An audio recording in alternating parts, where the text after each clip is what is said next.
She stepped off that train with nothing but a worn leather satchel and a letter promising her a future. What she got instead was the most public humiliation a woman could endure in 1878 Colorado, abandoned before she'd even unpacked her trunk. Lydia Monroe had crossed an entire continent for a man who decided she wasn't worth the trouble. But what that coward didn't know, what nobody in that dusty frontier town could have predicted, was that the wrong man's rejection would lead her straight into the arms of the right one. This is the story of how a mail-order bride became a queen of the West.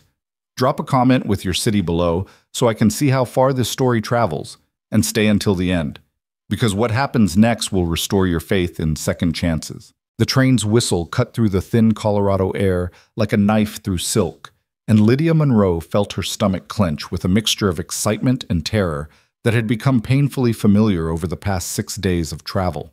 She pressed her gloved hand against the cool window glass, watching as the landscape transformed from the gentle rolling hills she'd glimpsed that morning into something altogether more stark and unforgiving. Mountains rose in the distance like broken teeth against a sky so blue it almost hurt to look at, and the pine trees that dotted the hillsides seemed to lean away from the wind as if they too were strangers here, trying to find their footing in hostile territory. The conductor's voice boomed through the passenger car. Silver Ridge, Colorado, 10-minute stop." Lydia's heart hammered against her corset stays. This was it, the moment that would define the rest of her life. She smoothed down the front of her traveling dress, a deep burgundy wool that had seemed so practical when she'd packed it in Boston but now felt impossibly heavy and formal. Her reflection in the window showed a young woman of 23 with dark auburn hair pulled back in a neat chignon, green eyes that were perhaps a shade too intelligent for her own good, and a complexion that her mother had always called striking, but which Lydia privately considered too pale, too prone to showing every emotion that crossed her mind. "You're really going through with this?" The voice belonged to Mrs. Harriet Chen, an older woman who'd been traveling to visit her daughter in Denver, and who'd adopted Lydia as a sort of temporary charge somewhere around Kansas. "You've never even met the man, dear." "We've corresponded extensively," Lydia replied, hearing the defensive edge in her own voice. She'd had this conversation, or variations of it, approximately 24 times since leaving Massachusetts. "Mr. Porter is a merchant of good standing. He owns a general store. He's looking for an educated woman to help him with the bookkeeping and to provide companionship." The word tasted like ash in her mouth, but what choice did she have?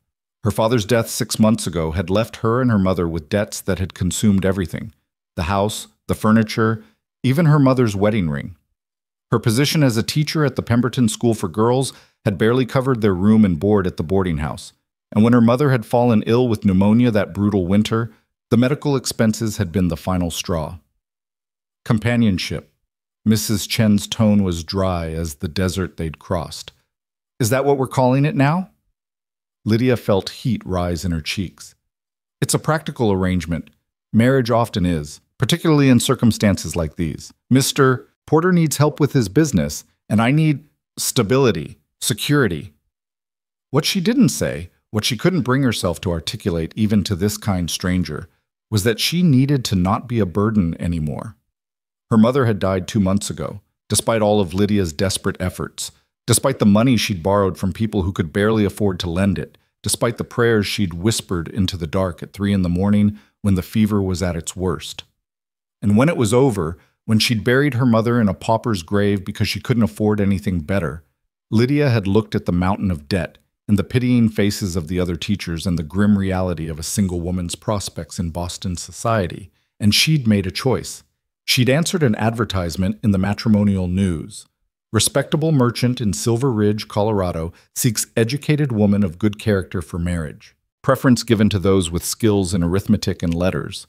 Must be of sound health and moral constitution. Transportation costs will be provided upon agreement." The letter that followed had been formal but not unkind.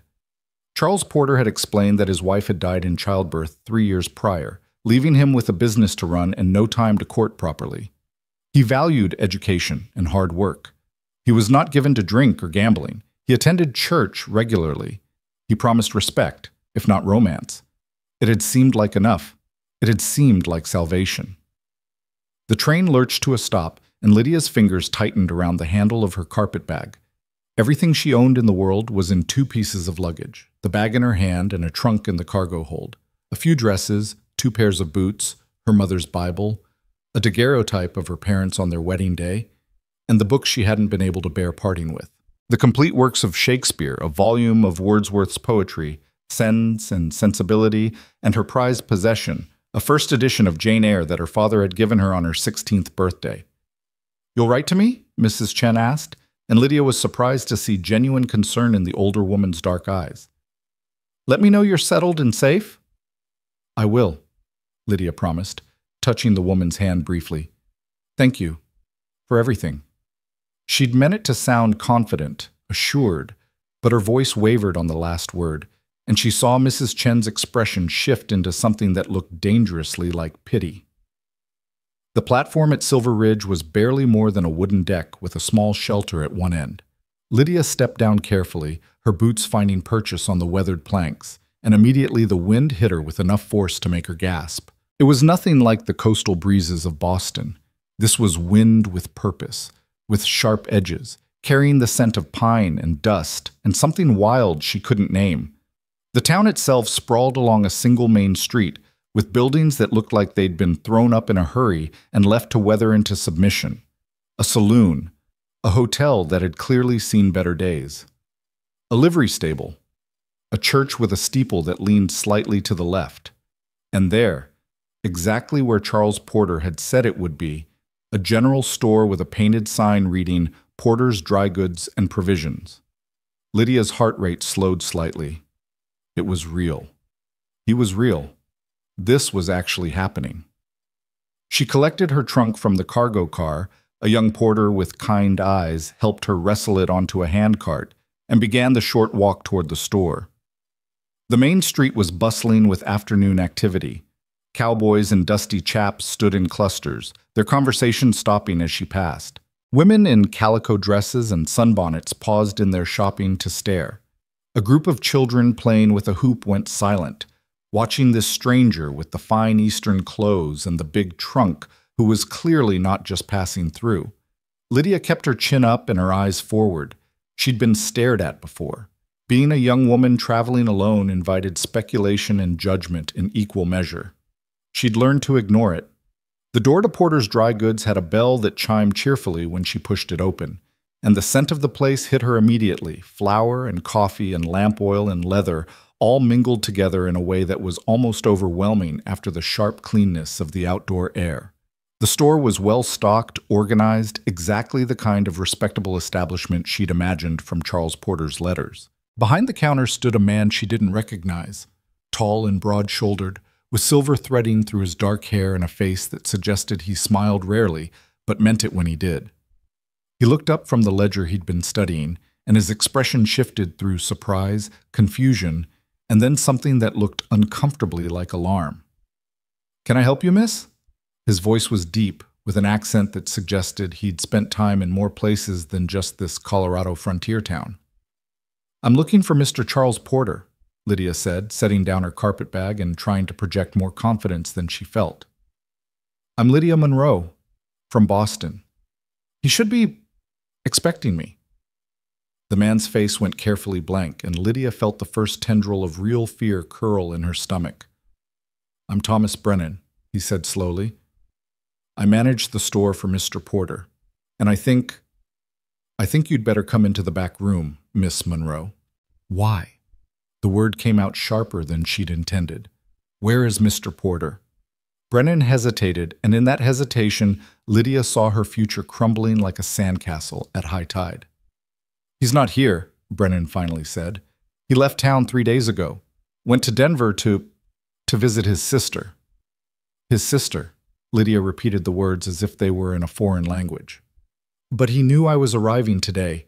We corresponded extensively about the date. I sent a telegram from Missouri to confirm."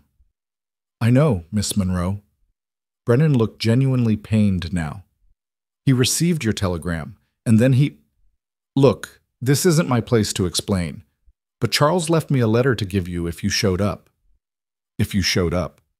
As if her arrival was something uncertain, something that might not happen despite the fact that she'd crossed an entire continent at his invitation, at his expense, with his promises as her only security. "Give it to me." Her voice sounded strange in her own ears. Flat, hard, nothing like her usual careful politeness. Brennan reached under the counter and produced an envelope.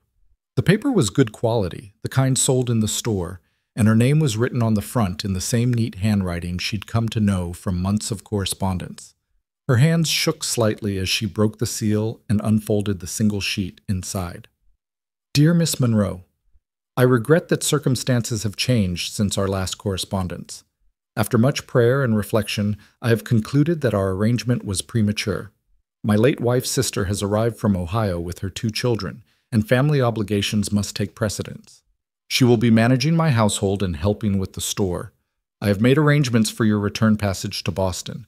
Tickets will be waiting at the train station under your name. The next eastbound train departs in 4 days.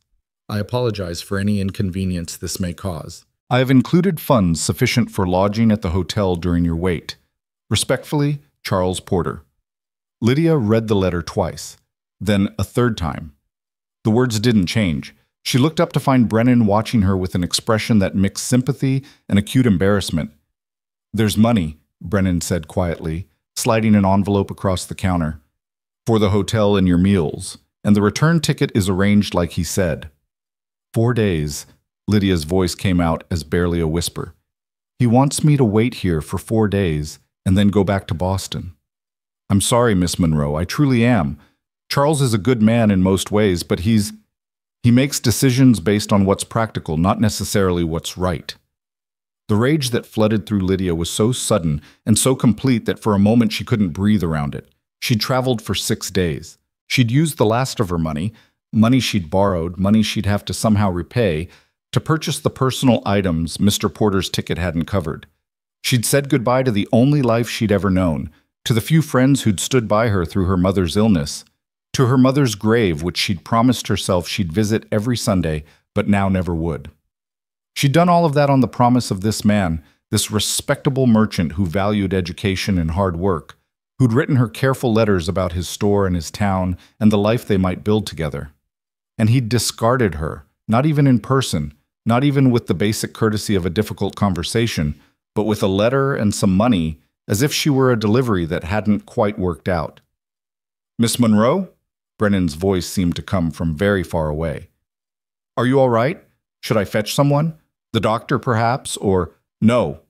The word came out too loud, echoing in the quiet store. Lydia took a breath, then another, trying to force down the panic that was rising like bile in her throat. "No, I'm fine. Thank you for the letter. And the money." She picked up both envelopes with hands that had stopped shaking and now felt peculiarly numb. The money envelope felt obscenely heavy. Blood money, she thought wildly. Payment for her humiliation. "The hotel is just down the street," Brennan was saying, his voice gentle in a way that made Lydia want to scream. "Mrs. Kowalski runs it. She's a kind woman. You'll be comfortable there until I slink back east with my tail between my legs," Lydia heard herself say. "Until I return to Boston and explain to everyone who pitied me enough to loan me money that I failed, that I'm even more of a charity case than I was before." Brennan opened his mouth, closed it again. What could he say? There were no words that would make this better. Lydia turned toward the door, then stopped. Through the front window, she could see that a small crowd had gathered outside. Of course they had. A strange woman arriving alone with a trunk was news in a town like this. They'd probably been speculating about her from the moment she stepped off the train, and now they were waiting to see what would happen next, waiting to witness her shame. She couldn't face them. Not yet. Not with this letter burning in her hand and this sick feeling churning in her stomach and tears threatening at the corners of her eyes that she absolutely could not shed in front of strangers. "Is there a back door?" she asked. "Miss Monroe, you don't need to— Is there a back door?" She repeated the question with enough force that Brennan actually flinched. "Yes, through the stockroom." He gestured toward a door behind the counter. "But please, let me help you with your trunk at least. Or I could get someone to— I can manage." She couldn't, actually. The trunk was heavy, and the handcart the porter had lent her was still outside the front entrance. But pride, stupid, pointless pride, made her heft her carpet bag and leave the trunk where it sat. She could come back for it later, after dark perhaps, when fewer people would be watching. The stockroom was exactly what she'd expected: shelves of dry goods, sacks of flour and sugar, crates waiting to be unpacked. The back door opened onto an alley that smelled of old garbage and horse manure, and Lydia stepped out into it like she was escaping a burning building. The sun was lower now, painting the mountains gold and purple, and the wind had picked up to a steady howl. Lydia pressed her back against the rough wooden wall of the building and finally let herself feel the full weight of what had just happened. She was stranded. That was the simple truth of it. She had enough money for 4 days at a hotel and a ticket back to a place where she had nothing and no one. She had no family, no home, no prospects. She'd burned every bridge in Boston when she'd made the choice to come west, and even if she went back, what then? Another teaching position if she was lucky, though her abrupt departure would make finding one difficult. More debt, more pitying looks, the slow, grinding poverty of a single woman trying to survive in a world that had no real place for her. Or she could stay here, in this town where everyone now knew she'd been rejected before she'd even had a chance to unpack. Where Charles Porter's late wife's sister was probably already settling into the role that should have been Lydia's, already becoming part of the community, while Lydia remained the outsider who wasn't wanted. Neither option was acceptable. Neither option was survivable. Lydia closed her eyes and tried to remember the last time she'd prayed, really prayed, not just the automatic words she'd whispered over her mother's grave. It had been in church the Sunday before she'd left Boston. She'd sat in the back pew, alone, and asked God for courage, for strength, for the ability to build something new from the ruins of everything she'd lost. Some answer, she muttered to the empty alley. Some divine providence. Talking to yourself is the first sign of trouble, you know. Lydia's eyes flew open. The voice was male, rich, and deep, with a hint of amusement that should have been offensive under the circumstances, but somehow wasn't. She turned to find a man standing at the entrance to the alley, a tall man, broad-shouldered and long-limbed, with dark hair that needed cutting and eyes that were an unusual shade of gray-blue, like storm clouds over water. He was dressed like a rancher, worn denim pants, a work shirt that had seen better days, boots that were scuffed but well-maintained. He had a weathered face that suggested he spent most of his time outdoors, with lines around his eyes that could have been from squinting into the sun or from laughter. It was hard to tell which. He was perhaps in his mid-30s, though the frontier had a way of aging people that made it difficult to judge, and he was looking at her with an expression of such frank curiosity that Lydia felt herself bristle defensively. "Can I help you?" she asked, hearing the frost in her own voice. "That's what I came to ask you, actually." He took a few steps closer, and Lydia noticed he moved with the easy confidence of a man comfortable in his own skin. "I'm Rowan Blackwell. I own the Broken Creek Ranch about 6 miles west of town, and I couldn't help but notice that you seem to be in some distress." "I'm fine." "You're standing in an alley behind Porter's store, clutching a carpet bag like your life depends on it, and you look about 2 seconds away from either punching something or bursting into tears." His tone was matter-of-fact, not unkind. "That doesn't strike me as fine." Lydia drew herself up to her full height, which was a respectable 5 feet 6 inches, though it felt insignificant next to this man's considerable frame. "My circumstances are my own business, Mr. Blackwell. I don't recall asking for your input." "No, you didn't," he agreed easily, "but I'm giving it anyway, because I was in the store about 20 minutes ago buying supplies, and I heard what Thomas Brennan said to you, and then I saw you come back here looking like the world had ended, and I figured someone should check on you." Heat flooded Lydia's face. "You were listening?" "The store isn't that big, Miss Monroe, and Brennan wasn't exactly whispering." Rowan's expression sobered. "Look, I know what Charles did, or rather, what he didn't do, and it's cowardly and dishonorable, and you have every right to be angry. I don't need your pity. I'm not offering pity, I'm offering perspective." He leaned against the opposite wall of the alley, settling in as if he had all the time in the world. "Charles Porter is a weak man who makes decisions based on fear and convenience. His wife was a strong woman, too strong for him if you ask me. And when she died, he fell apart. Been falling apart ever since. His late wife's sister is a bossy, managing type who probably railroaded him into changing his mind about you, and he took the path of least resistance like he always does. That doesn't make it acceptable. No, Rowan agreed, it doesn't, but it does make it predictable. And it means you dodged a bullet, Miss Monroe. Life with Charles Porter would have been miserable. You would have done all the work while he took all the credit, and his sister-in-law would have made your life hell because she would have seen you as competition. Lydia wanted to argue, but something in his words rang true. She thought about Charles Porter's letters, careful, formal, always focused on what he needed rather than what he might offer. She thought about the way he'd described his late wife in vague, dutiful terms, but had never once mentioned missing her. She thought about how easily he'd summoned her across a continent and then dismissed her with a letter. That may be true, she said quietly, but it doesn't change my current situation. I have nowhere to go and very limited means. I'll have to return to Boston and try to rebuild a life that was barely sustainable before I left.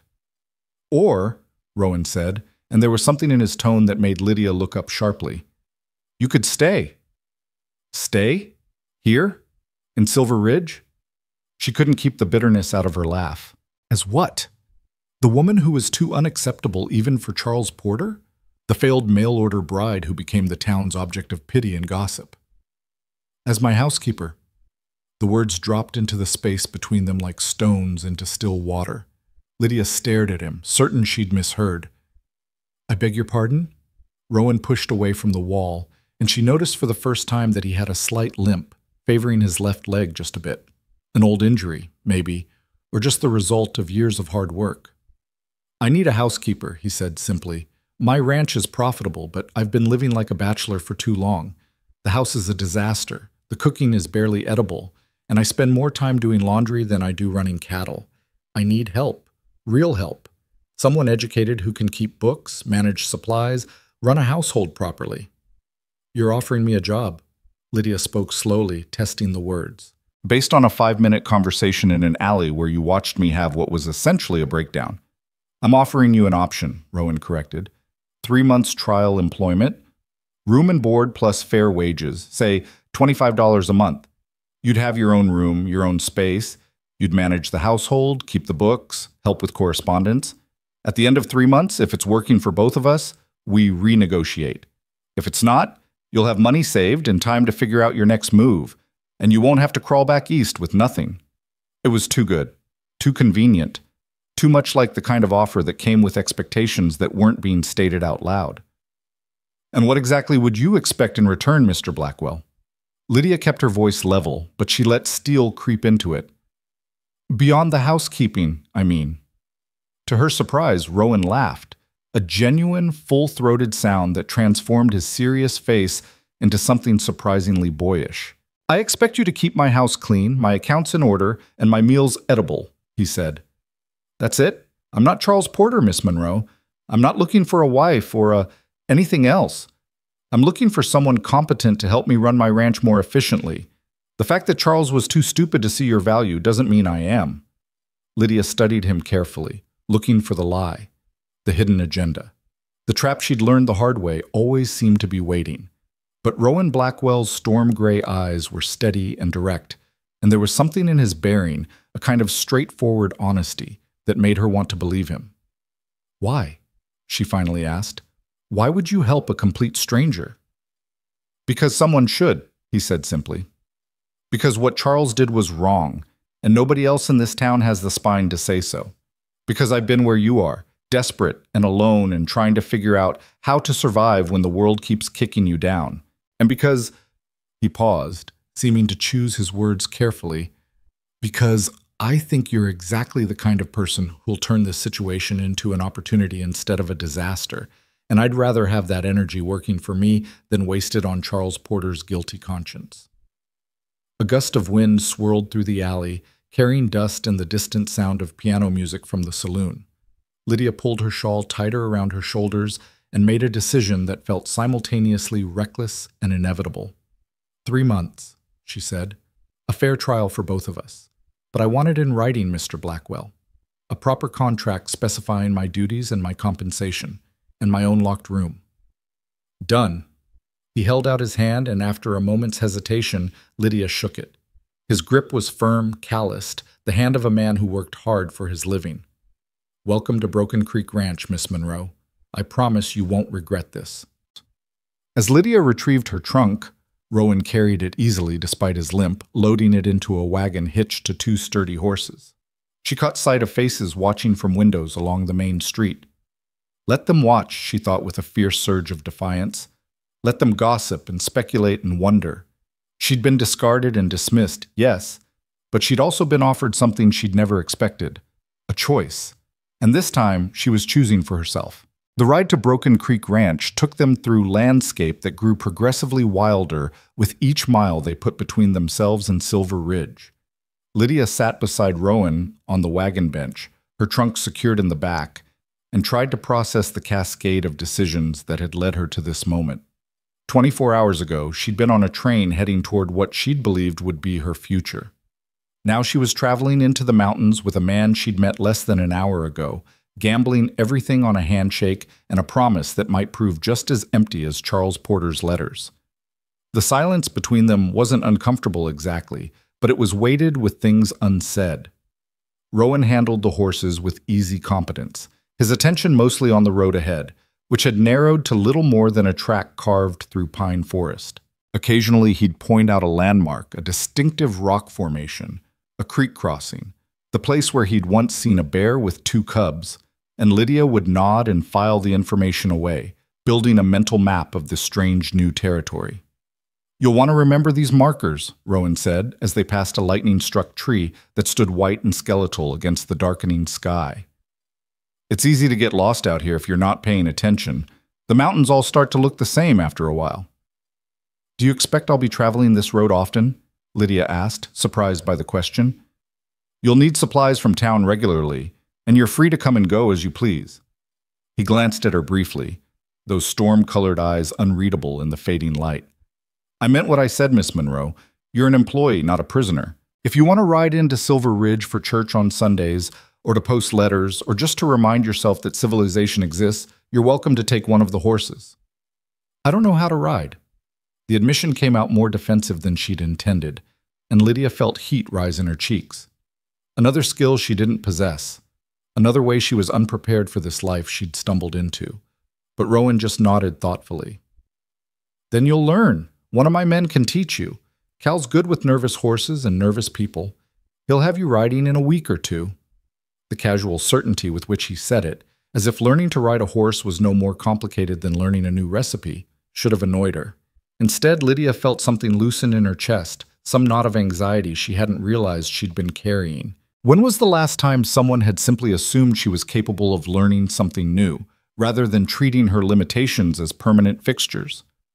They crested a rise, and Rowan pulled the horses to a stop. "There," he said simply, gesturing ahead. Lydia followed his gaze and felt her breath catch. The valley below was painted in the colors of early evening, gold and amber and deep purple shadows. A creek cut through it, catching the last of the sunlight like a ribbon of molten silver. And nestled against the far hillside, surrounded by fenced pastures where cattle grazed in dark clusters, stood a house. It wasn't grand, it wasn't even particularly large, but it was solid.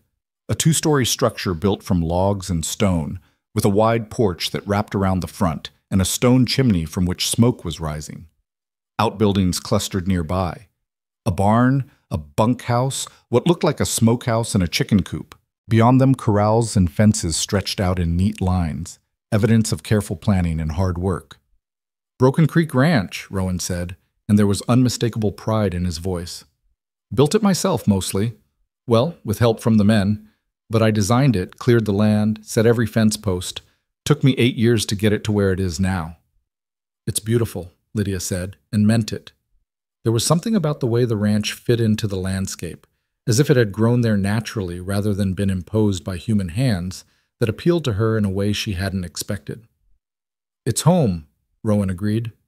He clicked to the horses and they started down the slope, the wagon wheels finding the ruts worn by countless previous journeys. "Fair warning, though, the inside doesn't match the outside. I'm better at building fences than keeping house." That, Lydia would soon discover, was a considerable understatement. As they pulled up to the main house, Two men emerged from the barn. Both were lean and weathered in the way of men who lived their lives outdoors, but they couldn't have been more different otherwise. The first was perhaps 60, with silver hair and a face mapped with wrinkles, wearing clothes that had been patched so many times they were more patch than original fabric. The second was younger, maybe 30, with dark skin, careful eyes, and the kind of stillness that suggested he didn't miss much. "Evening, boss," the older man said, then stopped short when he caught sight of Lydia. "Well now, wasn't expecting company." "Miss Lydia Monroe, meet Marcus Webb and Calvin Porter," Rowan said, climbing down from the wagon and then turning to offer Lydia his hand. "They keep this place running when I'm too stubborn to ask for help. Gentlemen, Miss Monroe is our new housekeeper. She'll be taking over management of the household starting tomorrow." The two men exchanged a look that Lydia couldn't quite read, but Marcus recovered first, sweeping off his hat with exaggerated courtesy. "Ma'am, welcome to Broken Creek. Can't say the house is in any fit state for a lady, but I reckon that's why you're here." Calvin's greeting was quieter, a simple nod of acknowledgement, but his eyes were sharp as he took in Lydia's traveling dress, her carpet bag, the trunk in the back of the wagon. She had the distinct impression she was being assessed, measured against some private standard, and she lifted her chin slightly, meeting his gaze directly. Whatever test this was, she wouldn't fail it by looking away. "Miss Monroe's had a long journey," Rowan was saying. "Cal, can you help me get her trunk inside? Marcus, is there anything edible for supper, or should I ride back to town and beg Mrs. Kowalski for mercy?" "There's stew," Marcus said, sounding defensive. "Made it myself this morning. It's got meat and potatoes and other things." "Other things," Rowan repeated dryly. "That's what worries me. Miss Monroe, I apologize in advance for whatever we're about to subject you to." But as Lydia followed Rowan up the porch steps and through the front door, food was the last thing on her mind. She stopped just inside the threshold and stared, trying to process what she was seeing. The main room was large and well-proportioned, with a massive stone fireplace at one end and windows that must have provided beautiful views of the valley during daylight hours. The bones of it were good. Solid wood floors, exposed beam ceiling, built-in shelves that spoke to thoughtful craftsmanship. But the reality of how the space was currently being used made Lydia's hands itch for a broom, a mop, and possibly a shovel. Dishes were stacked on every available surface, some of them sporting what looked like several days' worth of accumulated grime. Clothes were draped over chairs and hung from pegs on the walls in no particular order.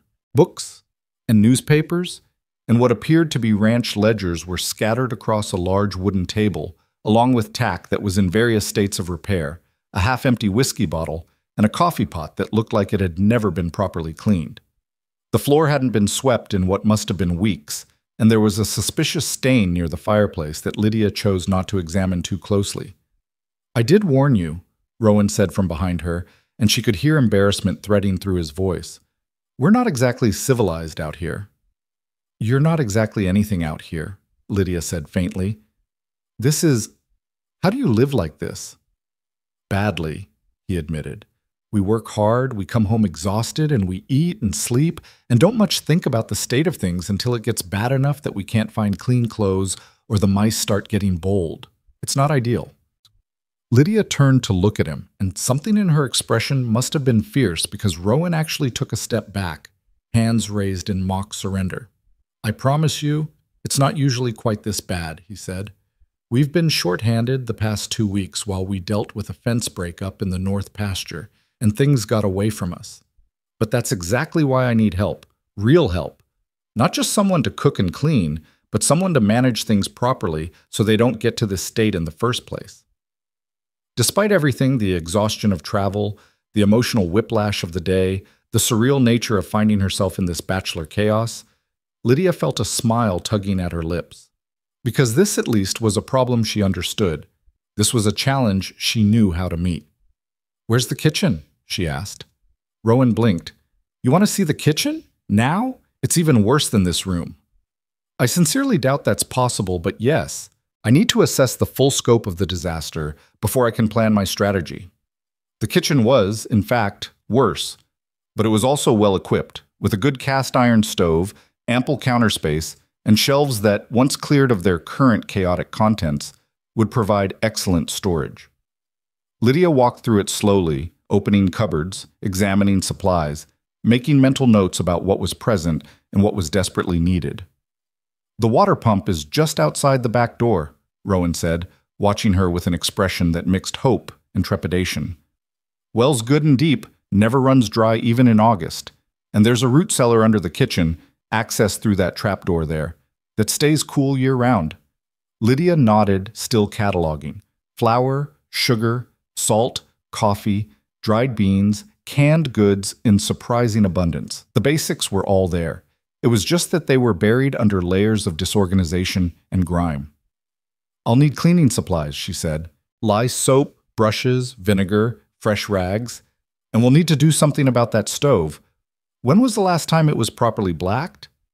"I genuinely don't remember," Rowan admitted. "Of course you don't." Lydia turned to face him, squaring her shoulders. "Mr. Blackwell, I'll be honest with you. This house is in worse condition than I expected. It's going to take more than a few days to set it right. It's going to take weeks of hard work, and I'll need cooperation from everyone who lives here. I can't maintain order if you and your men are going to immediately undo everything I organize." "You'll have it," Rowan said immediately.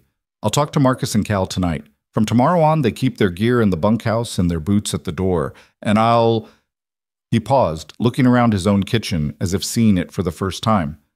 "I'll try to be less of a disaster." "See that you do." Lydia softened her tone slightly. "I appreciate the opportunity you're giving me, Mr. Blackwell. I won't waste it, but I also won't pretend that this is going to be easy or that I can work miracles overnight." "I don't expect miracles," Rowan said. "I just expect competence and honesty, which, based on the last hour, you seem to have in abundance."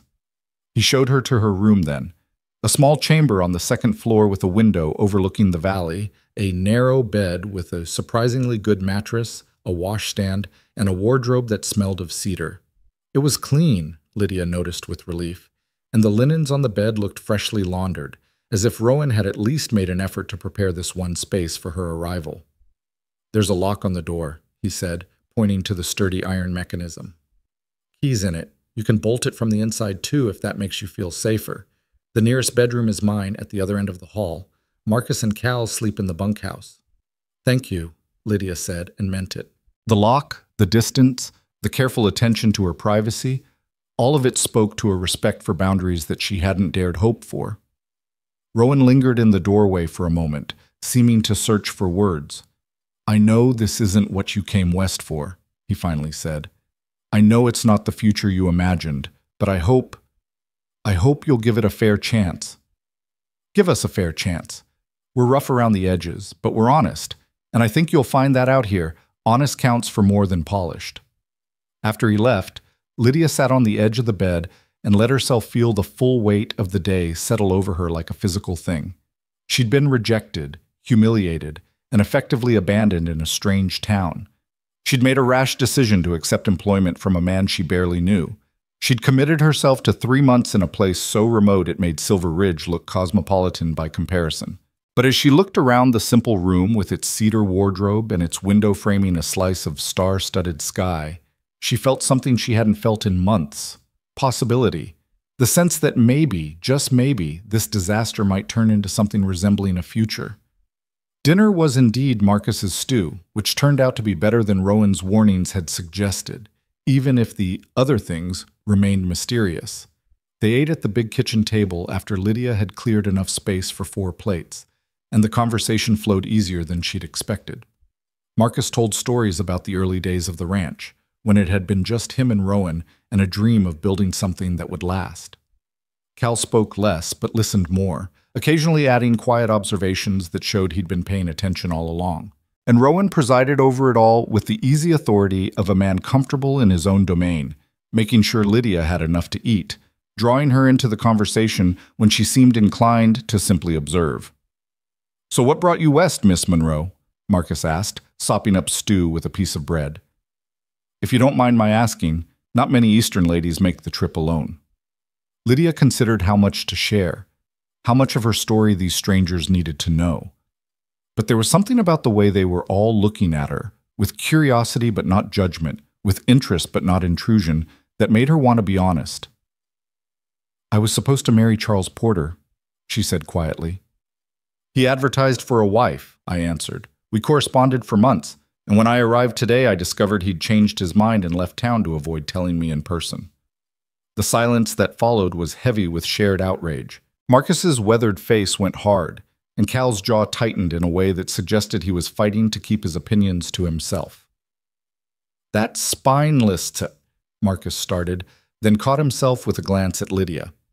"Pardon my language, ma'am, but Charles Porter is a coward and a fool, and I'd like to tell him so to his face."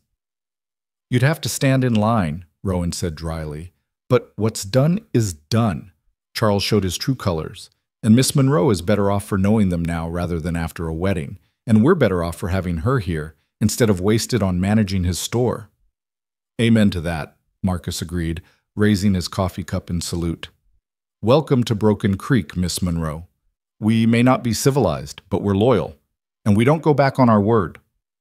Later, after the men had retreated to the bunkhouse and Rowan had disappeared into what he called his office, Lydia stood at her bedroom window and looked out at the darkness.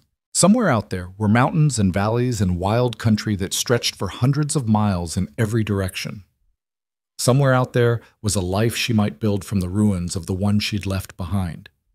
She thought about her mother, buried in that pauper's grave in Boston. She thought about the promises she'd made and the dreams she'd abandoned and the desperate hope that had brought her across a continent to a man who'd decided she wasn't worth the trouble. "I'm still here," she whispered to the night, to the ghost of her mother, to whatever version of herself she'd been when she'd stepped off that train. "He didn't want me, but I'm still here, and I'm going to make this work." The mountain wind whistled around the eaves in response, wild and fierce, and absolutely indifferent to her small human determination. But Lydia had learned something important today. Sometimes the wrong door closing was just the universe's way of pointing you toward the right one. She just had to be brave enough to walk through it.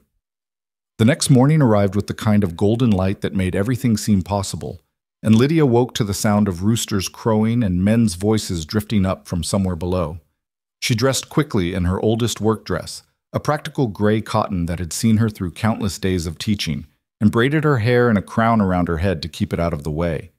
When she looked at herself in the small mirror above the washstand, she barely recognized the woman looking back.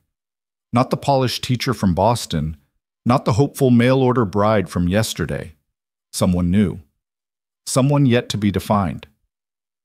The kitchen was empty when she descended, but there was fresh coffee in the pot and evidence that the men had made some attempt at breakfast before heading out to their work. Lydia poured herself a cup, standing at the window and watching the ranch come to life in the early light. Cattle were moving in the distant pastures. Rowan was at one of the corrals, working with a young horse that kept shying away from his approach. Cal was mending fence near the barn, his movements methodical and efficient. It was a working ranch, she realized. Not just a place where men lived, but a business, an enterprise, something that required constant attention and care.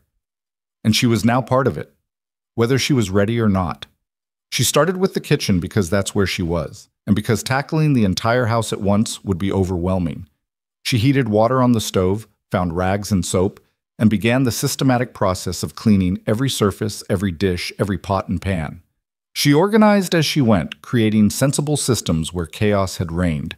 Pots with pots, plates with plates, dry goods grouped by type and stored in airtight containers to keep the mice out. She was elbow-deep in scrubbing the stove when Rowan appeared in the doorway, hat in hand, watching her with an expression that mixed surprise and something that might have been admiration. "You're already working," he said. "Did you think I was joking about the state of this kitchen?" Lydia didn't look up from her task. "This stove alone is going to take me half the day to restore to proper condition. I could help. You could stay out of my way and let me establish a system before you disrupt it." She softened the words with a slight smile. "I'm sure you have ranch work that needs your attention, Mr. Blackwell. Leave the house to me." He hesitated, and Lydia understood why. This was his space, his domain, and she was effectively asking him to cede control of it, but after a moment Rowan nodded slowly. "Fair enough, but you'll call me if you need anything, and we break for lunch at noon. Nothing fancy, just whatever's easy." and dinner's around 6, usually. I'll manage, Lydia assured him. Go. Work. I promise your kitchen will still be here when you return. He left with visible reluctance, and Lydia smiled to herself as she returned to her scrubbing. For a man who'd claimed to want help managing his household, Rowan Blackwell seemed surprisingly attached to his chaotic bachelor ways. This might take more adjustment than either of them had anticipated. But as the morning wore on and the kitchen slowly transformed under her determined efforts, Lydia felt something she hadn't felt in a very long time. Useful. Not just present, not just surviving, but actively, purposefully useful. Every clean surface was a small victory. Every organized cupboard was evidence that she belonged here, that she had value, that the disaster of yesterday hadn't defeated her. Marcus appeared around mid-morning, ostensibly to fetch more coffee, but really, Lydia suspected, to check on her progress. He stopped in the doorway and whistled low. "Well, I'll be damned," he said. "Pardon my French, ma'am, but I haven't seen this kitchen look this good since, well, since ever, actually. Boss built this house 8 years ago, and it's never been this clean." "It's not clean yet," Lydia corrected. "It's merely in progress toward clean. There's a significant difference." "If you say so, ma'am."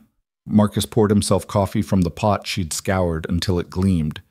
"But I'll tell you true, having you here is already making a difference. The boss, he tries, but he's not built for domestic work. His talents lie elsewhere."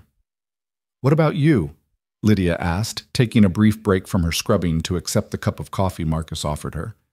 "You seem to have been managing the cooking adequately." "Adequately," Marcus chuckled. "That's a kind word for it. I can make about 5 things, ma'am, and I make them all the same way. Throw ingredients in a pot and hope for the best. It fills bellies, but it's not what you'd call cuisine." "Then perhaps you'd be willing to learn."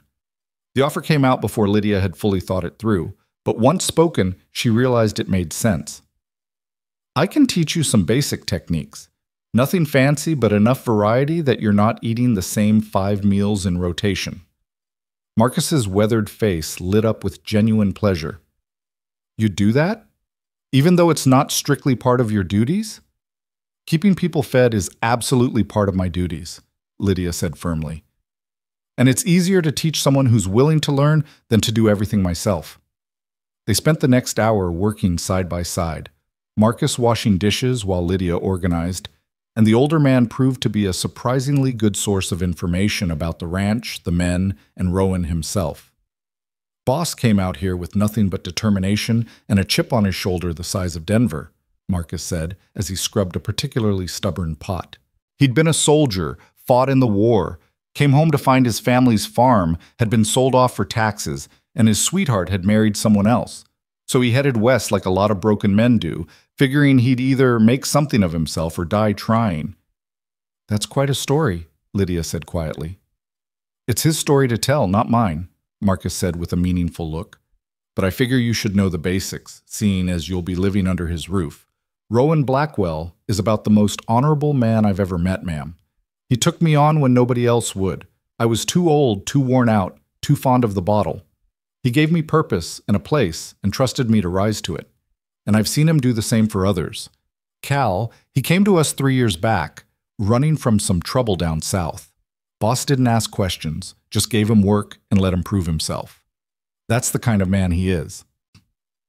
The picture Marcus was painting aligned with Lydia's own impressions from the previous evening, but it was good to have them confirmed.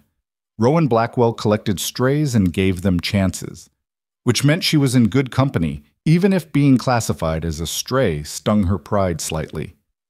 By the time lunch rolled around, Lydia had made remarkable progress. The kitchen gleamed, the stove had been blacked and polished, and she'd managed to assemble a simple meal of bread, cheese, cold meat, and the last of Marcus's mysterious stew, which actually tasted better the second day. The men ate with the kind of focused appreciation that suggested they weren't used to having food presented on clean plates at a clean table, and Lydia felt a small glow of satisfaction at their obvious pleasure. "This is nice," Cal said quietly, speaking directly to her for the first time since her arrival. "Having things organized, civilized. It's nice." "It's just a start," Lydia warned. "The house needs a thorough top-to-bottom cleaning before I can truly organize it properly. It's going to get worse before it gets better. Let it get worse then, Rowan said, looking around the transformed kitchen with something like wonder. If this is what worse looks like, I can't wait to see better. That afternoon, while the men returned to their work, Lydia tackled the main room. She started by opening all the windows despite the chill wind, deciding that fresh air was more important than warmth. Then she began sorting, clothes to be washed, dishes to be cleaned, papers to be filed, trash to be discarded. She worked methodically, creating piles and categories, imposing order on chaos one small section at a time. She was in the middle of this when she heard horses approaching and voices raised in greeting. Lydia moved to the window and saw 3 riders pulling up to the house. 2 men and a woman, all mounted on good horses and dressed in what passed for Sunday clothes out here. Rowan emerged from the barn to greet them, and even from a distance, Lydia could see the tension in his posture. This wasn't a casual visit. The conversation was too far away for her to hear clearly, but it was animated, with lots of gesturing and what looked like heated words. After a few minutes, Rowan turned and walked toward the house, his expression grim, and Lydia quickly stepped back from the window, not wanting to be caught obviously eavesdropping. "Miss Monroe?" Rowan called from the front door. "Could you come out here for a moment?" Her stomach sank. Whatever this was, it wasn't good. But Lydia straightened her shoulders, smoothed down her apron, and stepped out onto the porch with her head high. The 3 visitors were now dismounted, and up close, Lydia could see they were all around her age, late 20s to early 30s. The woman was tall and striking, with blonde hair and sharp blue eyes that were currently fixed on Lydia with undisguised hostility. The 2 men flanking her looked uncomfortable, as if they'd been dragged into something they wanted no part of. "Miss Monroe," Rowan said, and there was steel in his voice. "These are my neighbors, Sarah Hendricks and her brothers, James and Thomas. They've ridden over from the Bar H to express concerns." "Concerns?" Lydia kept her voice neutral, though she had a sinking feeling she knew exactly what this was about. "About you," Sarah Hendricks said bluntly. "About your presence here, unchaperoned, living in a house with 3 unmarried men. It's improper, Miss Monroe. Scandalous, actually, and we won't have that kind of behavior in our community." The words hung in the air like a challenge, and Lydia felt the familiar burn of humiliation rising in her chest. Less than 24 hours in this place, and already she was being judged, condemned, classified as something improper. She opened her mouth to respond, but Rowan stepped forward first, positioning himself slightly between Lydia and the Hendricks siblings. "Sarah," he said, and his voice was quiet but carried the kind of authority that made even the horses settle. "I don't recall asking for your opinion on how I run my household." "Your household affects the entire community," Sarah shot back, color rising in her cheeks. "What kind of example does this set? An unmarried woman living under your roof without even the pretense of propriety? People are already talking, Rowan. Mrs. Peterson saw you ride in with her yesterday, and by this morning the whole town knew that Charles Porter's mail-order bride had taken up residence at Broken Creek." "I'm not Charles Porter's anything," Lydia said, finding her voice at last. It came out harder than she'd intended, edged with the anger she'd been suppressing since yesterday. "Mr. Porter made that abundantly clear when he abandoned his commitment and left town rather than face me. And what I am now is Mr. Blackwell's employee, his housekeeper, which is a perfectly respectable position." "Respectable?" Sarah's laugh was sharp and humorless. "Living alone with 3 men in the middle of nowhere? There's nothing respectable about it, Miss Monroe. And if you had any sense of decency, you'd recognize that and remove yourself before you damage Mr. Blackwell's reputation beyond repair." "My reputation is my own concern," Rowan said, his voice dropping to something dangerous.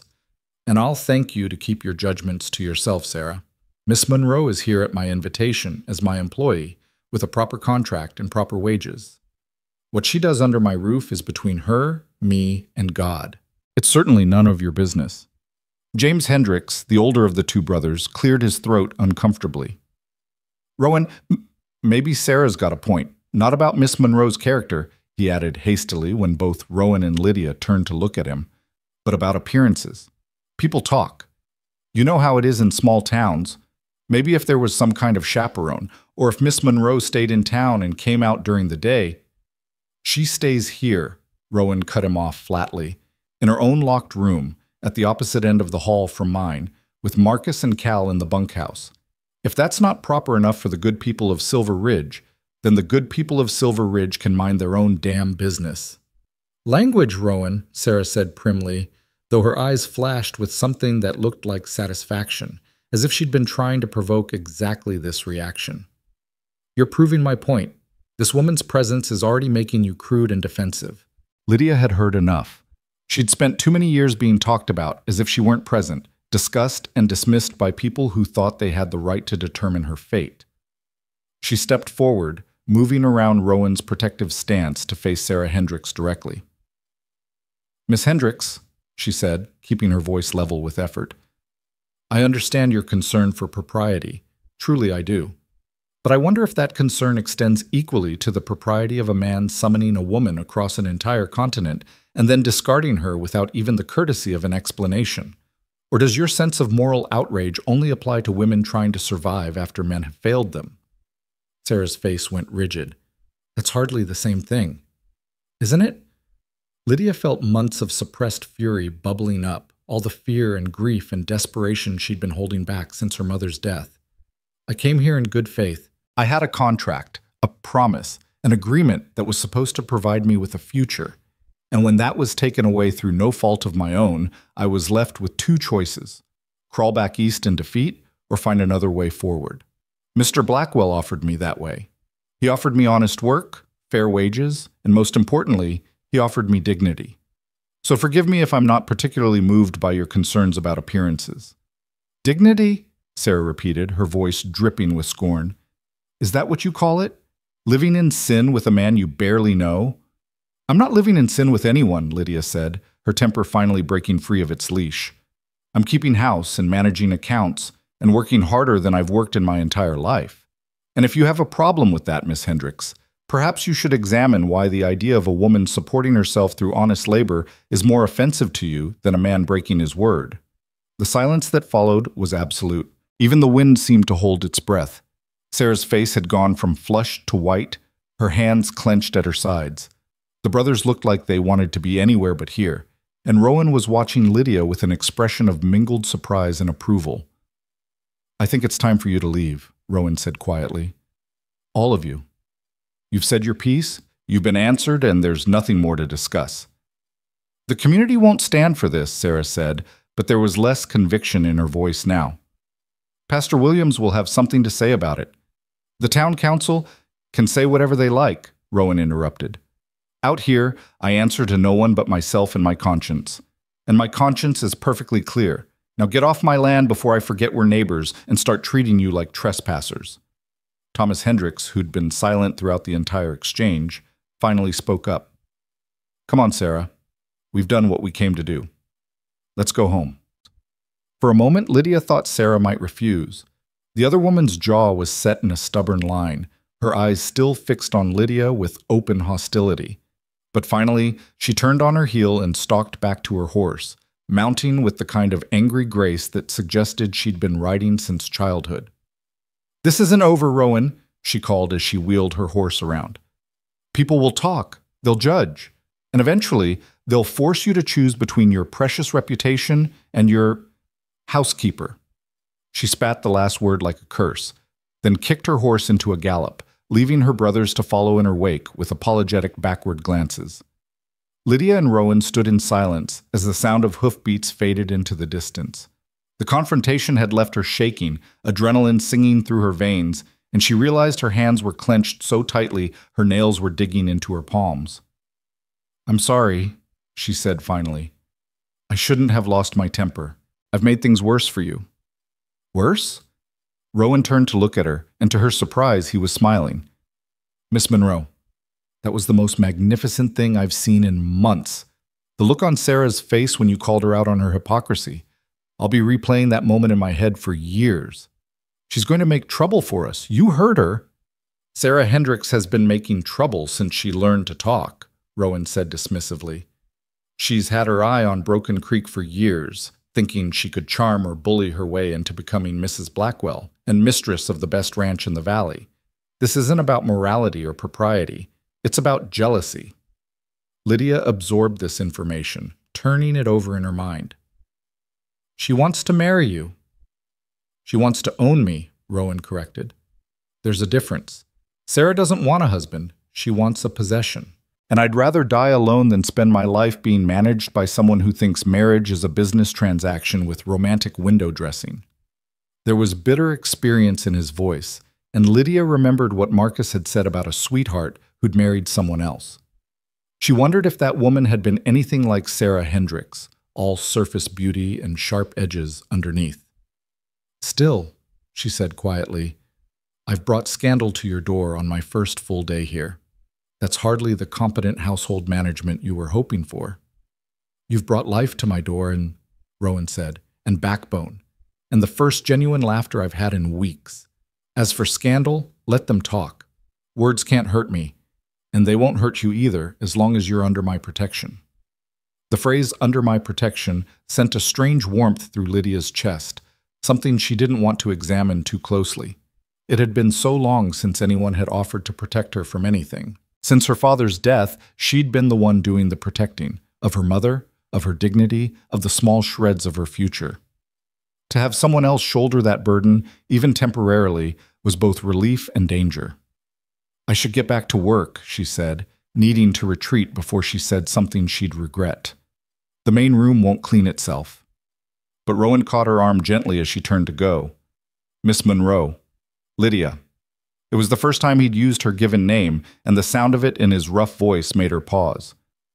What you said to Sarah about dignity, that's exactly right. That's exactly what I wanted you to understand. You're not a charity case here. You're not someone to be pitied or managed or judged. You're my employee, yes, but more than that, you're a woman of worth trying to make her way in a world that doesn't make it easy. And anyone who can't see that can go straight to hell. Lydia looked up at him, this man who'd appeared in an alley less than 24 hours ago and offered her a lifeline when she'd been drowning. His storm-colored eyes were serious, sincere, and she saw in them an understanding that went deeper than simple kindness. He knew what it was to be discarded, to be judged, to have to rebuild from ruins. That's why he'd recognized it in her. Thank you, she said softly, for everything. For yesterday, for today, for standing up to your neighbors on my behalf. I won't forget it. Good, Rowan said, releasing her arm with a small smile. Now go terrorize my main room. I expect it'll be as unrecognizable as the kitchen by the time you're done with it. She spent the rest of the afternoon in a fury of cleaning that was as much about burning off the adrenaline from the confrontation as it was about actual household management. She scrubbed and sorted and organized with single-minded determination, and when Marcus came in for coffee around 3 o'clock, he took one look at her face and wisely retreated without saying a word. By dinner time, the main room had been transformed. The floor gleamed, the windows sparkled, the books were organized on their shelves by topic, and every surface was clear of clutter. Lydia had even managed to clean and oil the leather tack that had been lying around, arranging it neatly on pegs she'd found in one of the outbuildings. The room now looked like what it was supposed to be, a comfortable common space where people could gather, not a warehouse for everything its inhabitants were too lazy to put away properly. When the men came in for dinner, they stopped short in the doorway, staring. Lord above, Marcus breathed. It's like a different house entirely. I can actually see the floor, Cal added, wonder in his voice. I'd forgotten we had floor that nice. Rowan said nothing, just walked slowly through the room, taking in every detail.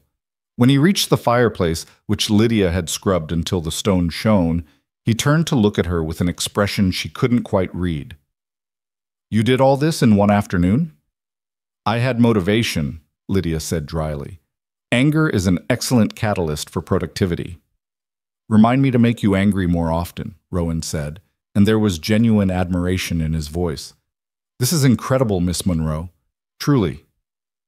Dinner that night was simple but substantial. Lydia had found a ham in the smokehouse and roasted it with potatoes and carrots from the root cellar, along with bread she'd somehow found time to bake between cleaning sessions. The men ate like they were starving, and the conversation flowed more easily than it had the night before, as if the confrontation with the Hendricks had somehow broken down the last barriers of formality. Sarah was always like that, Marcus said when the topic inevitably turned to the afternoon's visitors. Even as a girl, she had to be the center of attention, had to control everything around her. Her mama died young, and her pa spoiled her rotten trying to make up for it. The brothers are decent enough, but they're scared of her. Always have been. She seemed particularly interested in Mr. Blackwell's marital status, Lydia observed, watching Rowan's reaction. She's been chasing him for 5 years, Cal said quietly. Ever since her pa died and left her the Bar H. She thought combining the ranches would make sense, and she figured Rowan would eventually see it the same way. The only thing that would make sense about marrying Sarah Hendricks is if I'd lost my mind completely, Rowan muttered. I'd rather marry a cactus. At least a cactus is honest about being prickly. Lydia couldn't help it. She laughed, a real laugh that bubbled up from somewhere deep and genuine. It felt strange after all the tension of the past 2 days to find something genuinely funny. A cactus, she repeated. That's quite an image. You laugh at me, but I'm serious, Rowan said, though his eyes were warm. At least with a cactus, you know where you stand.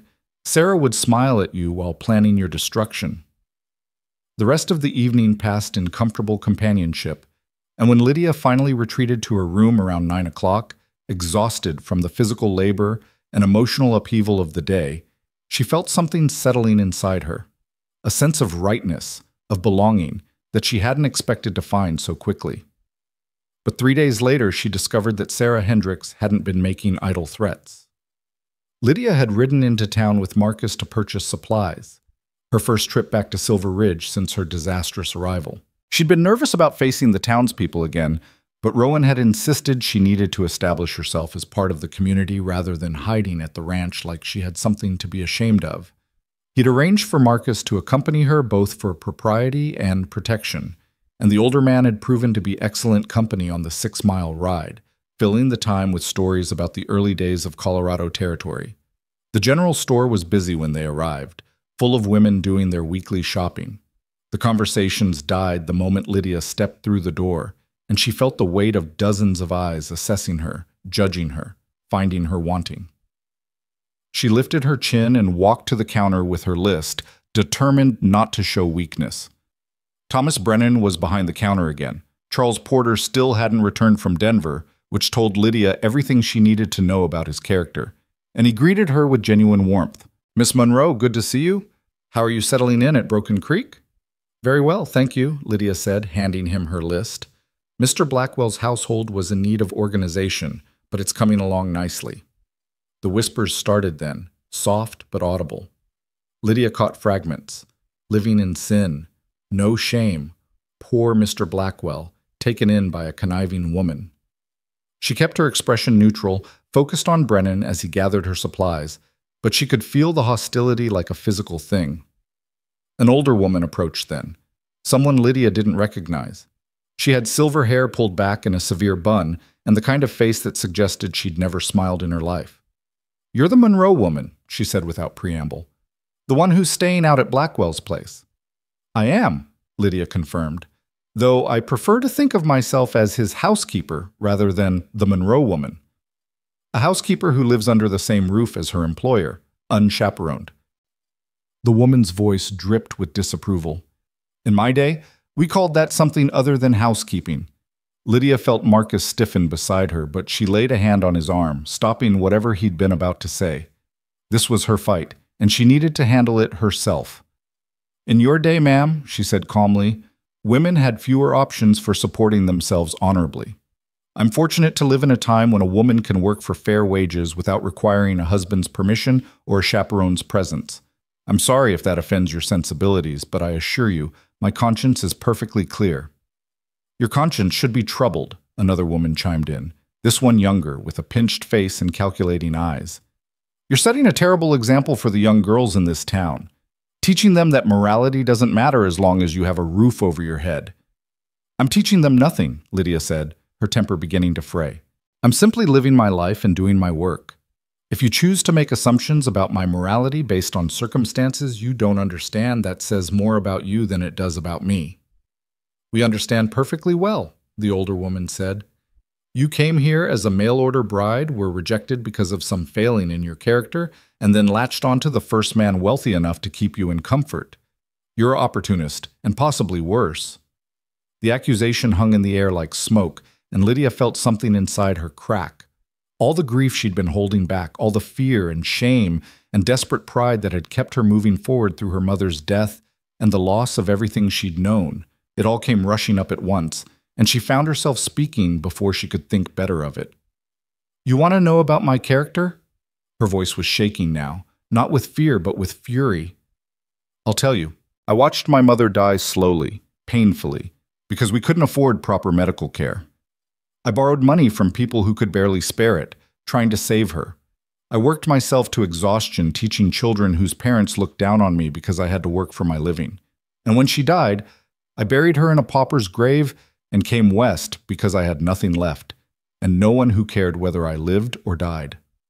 The store had gone completely silent. Even the whispers had stopped. "Charles Porter offered me a future," Lydia continued, the words pouring out like a dam had broken. "A practical arrangement, yes, but an honest one. Or so I thought. And when he broke that promise, when he discarded me like I was worth nothing, Rowan Blackwell offered me something I hadn't had in months. A choice. The choice to work, to earn my own way, to rebuild my life on my own terms. So judge me if you want. Condemn me, whisper about me, speculate about my virtue. But I know who I am and what I've survived, and your opinions don't change that." She turned to Brennan, who was staring at her with wide eyes. "Are my supplies ready?" "Yes, ma'am," he said quietly, "all packed and ready to go." "Good. Add it to Mr. Blackwell's account, please. Marcus, would you help me load the wagon?" She walked out of that store with her head high and her spine straight, and she didn't let herself cry until they were a mile outside of town, when Marcus pulled the wagon to a stop and handed her a handkerchief without comment. "I shouldn't have lost control like that," she said, wiping her eyes angrily. "I've made things worse." "You told the truth," Marcus said simply. "Sometimes that's all you can do. And for what it's worth, Miss Monroe, I think you've got more courage in your little finger than most of those women have in their whole bodies. It takes guts to survive what you've survived and still keep fighting." When they returned to Broken Creek, Rowan took one look at Lydia's face and immediately demanded to know what had happened. Marcus filled him in while Lydia busied herself putting away supplies, and she could hear Rowan's anger building with every word. "I'm going into town," he announced when Marcus finished. "I'm going to have words with every single person who thought they had the right to attack you." "No," Lydia said firmly. "You're not. That will only make things worse. They'll say I'm manipulating you, using feminine wiles to turn you against your neighbors. Let it be, Mr. Blackwell. I've faced worse than small-town gossip. That doesn't make it acceptable." "No," Lydia agreed, "but it makes it survivable, and survival is what I do best." But the trouble didn't end there. Over the next week, Lydia discovered that Sarah Hendricks had been busy spreading her poison far and wide. The pastor stopped by the ranch to express concerns about the arrangement, though Rowan sent him packing with a few choice words about minding his own business.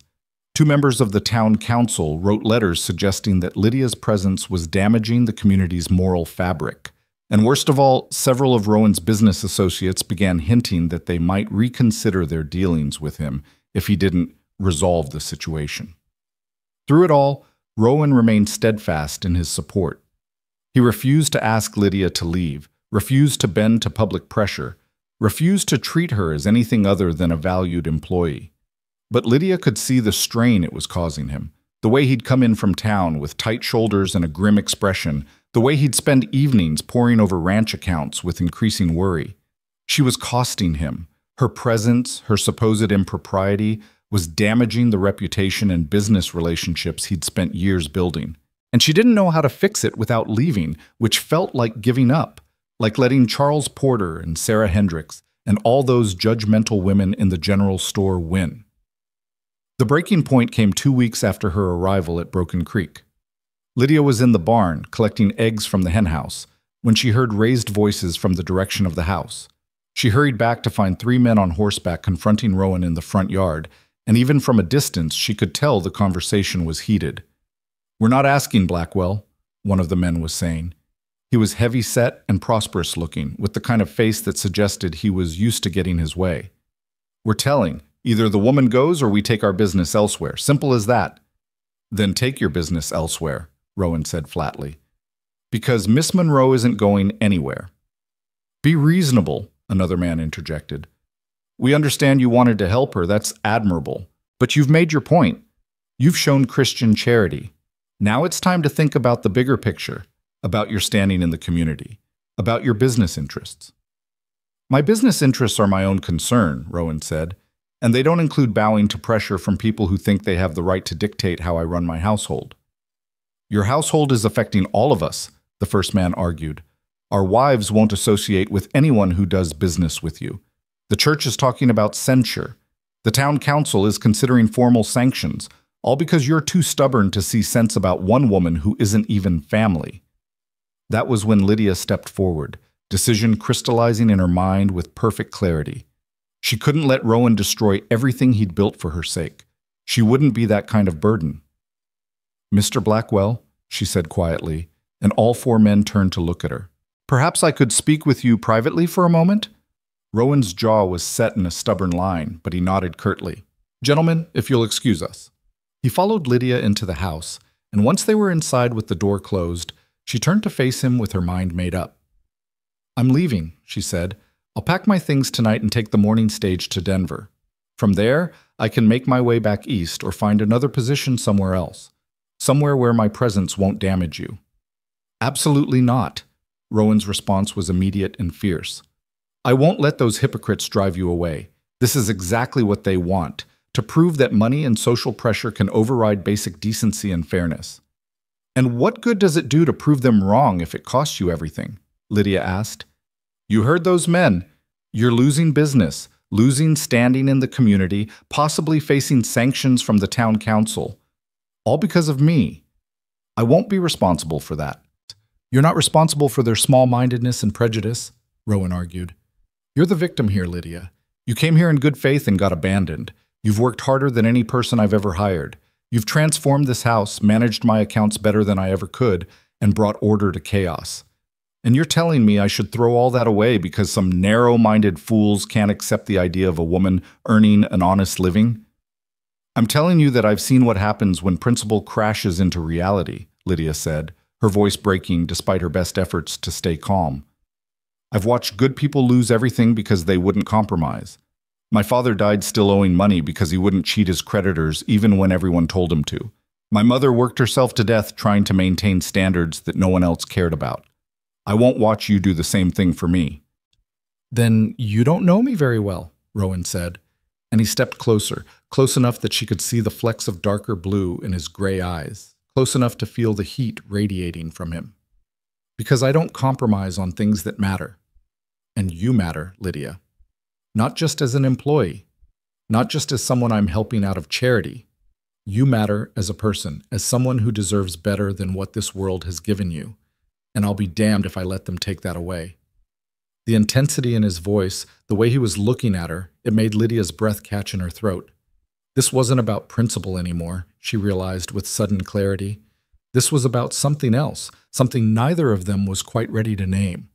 Before she could respond, the door burst open and Marcus stumbled in, blood streaming from a cut above his eye. Boss, he gasped. We've got trouble, real trouble. Rustlers hit the north pasture.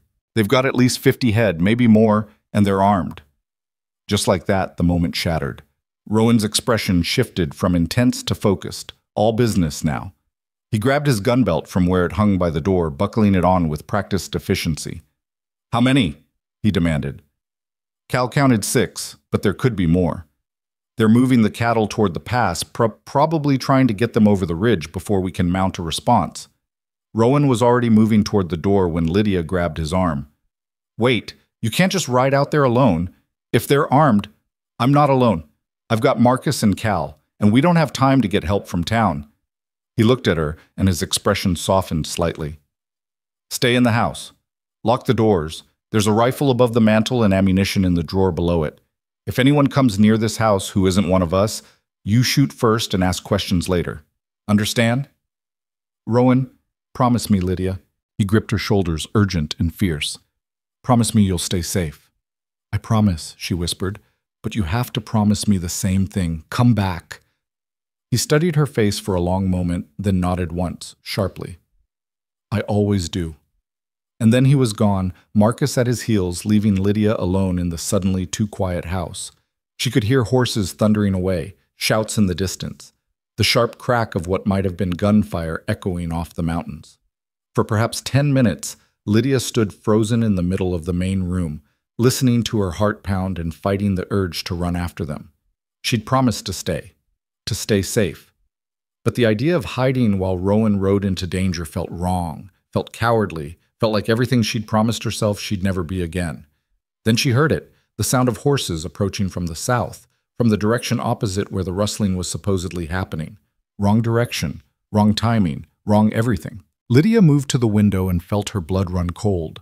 4 riders were approaching the house at a steady pace, and even from a distance, she could tell they weren't friendly. They rode with the kind of casual menace that spoke to bad intentions, and they were heavily armed.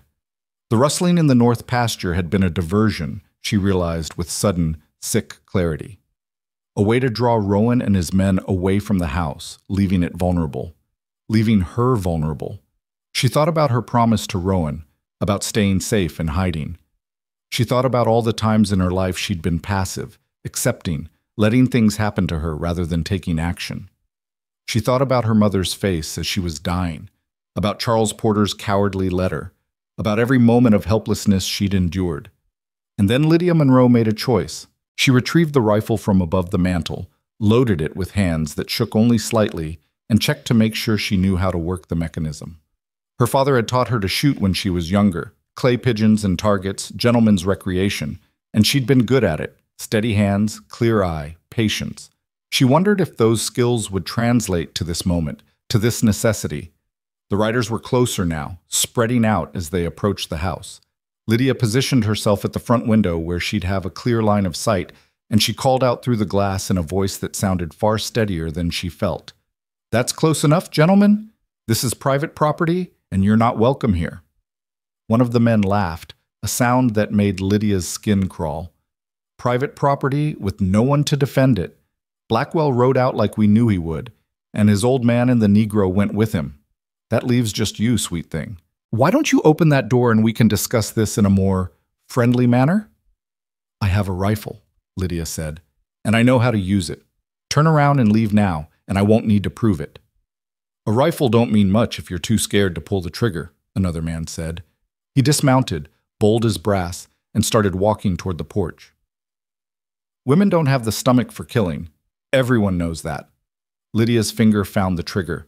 She thought about her promise to Rowan, about staying safe, but she also thought about everything she'd learned in the past weeks, that sometimes safety came from action, not passivity, that sometimes you had to fight for the life you wanted rather than accepting the one you were given. She aimed for the ground about 2 feet in front of the approaching man and squeezed the trigger. The rifle kicked hard against her shoulder, harder than she'd expected, and the shot rang out like thunder. Dirt exploded where the bullet hit, and the man stumbled backward with a startled oath that would have made a sailor blush. "The next one goes through your knee," Lydia called out, already reloading with movements that felt awkward but functional. "After that, I work my way up. Test me if you'd like, but I promise you'll regret it." The 4 men looked at each other, clearly reassessing the situation. A woman alone was one thing. A woman alone with a rifle and the will to use it was something else entirely. "You can't guard that house forever," the apparent leader said. "Sooner or later you'll have to sleep, and when I do, Mr. Blackwell will be back with his men and possibly the sheriff," Lydia interrupted. "Do you really want to be here when that happens? Because I'm fairly certain rustling carries a hanging offense in Colorado territory." There was a long, tense moment when it could have gone either way. Lydia kept the rifle steady, her heart hammering so hard she was surprised they couldn't hear it, and waited to see if her bluff would hold. Finally, the leader spat on the ground in disgust. "This ain't over. You tell Blackwell he's made powerful enemies. And you, girl, you're going to regret not being more friendly when you had the chance." They rode off at a canter, throwing threatening looks over their shoulders, and Lydia waited until they were out of sight before she let herself lower the rifle. Her hands were shaking violently now, reaction setting in, and she had to sit down hard on the nearest chair before her legs gave out entirely. She'd done it. She'd faced down 4 armed men and sent them running with nothing but an old rifle and more courage than good sense. Her father would have been proud.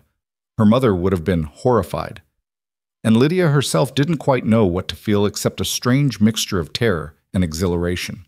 She was still sitting there, rifle across her lap, when the sound of hoofbeats announced another arrival. But this time she recognized the rhythm, recognized Rowan's distinctive mount and the way he rode, slightly favoring his left side to accommodate his old injury. Lydia stumbled to the door and out onto the porch, and the relief that flooded through her when she saw all three men returning safely was so intense it made her lightheaded. Rowan took one look at her face, at the rifle still clutched in her hands, and was off his horse and up the porch steps in seconds. "What happened?" he demanded. "Are you hurt?" "I heard shooting." "I'm fine," Lydia said, and started laughing, a slightly hysterical sound even to her own ears. "I'm fine. There were 4 men. They came from the south while you were dealing with the rustlers in the north, and I shot at them. Well, near them. I shot near them, and they left." Rowan went very still. 4 men came here, to the house, while I was gone? "It was a setup," Lydia explained, her words tumbling over each other in her haste to get them out. "The rustling was a diversion to draw you away. They thought the house would be undefended, thought I'd be easy prey, but I had the rifle and I remembered my promise to you about shooting first, so I did. And they left." She was babbling now, she knew, but she couldn't seem to stop. Rowan's hands came up to grip her shoulders, grounding her, and she focused on his face, on the concern there, the anger, and something else that looked like awe. "You defended the house," he said slowly, as if testing the words. "Alone, against 4 armed men." "I shot near one of them," Lydia corrected. "I didn't actually hit anyone, though I told them the next shot would go through his knee, and I think they believed me." "Because they should have believed you." Rowan's grip tightened just slightly. "My God, Lydia. Do you have any idea how dangerous that was? How badly it could have gone?" "Do you have any idea how dangerous rustlers are?" Lydia shot back. "You rode off to confront them with just Marcus and Cal. We were all taking risks today." She saw the moment he recognized the truth in that, saw the argument die on his lips. And then, to her complete surprise, Rowan Blackwell started to laugh, a full, genuine sound that transformed his whole face. "We're quite a pair, aren't we?" he said when he could speak again. "Both too stubborn to back down, both too foolish to run from danger. It's a miracle we're both still standing."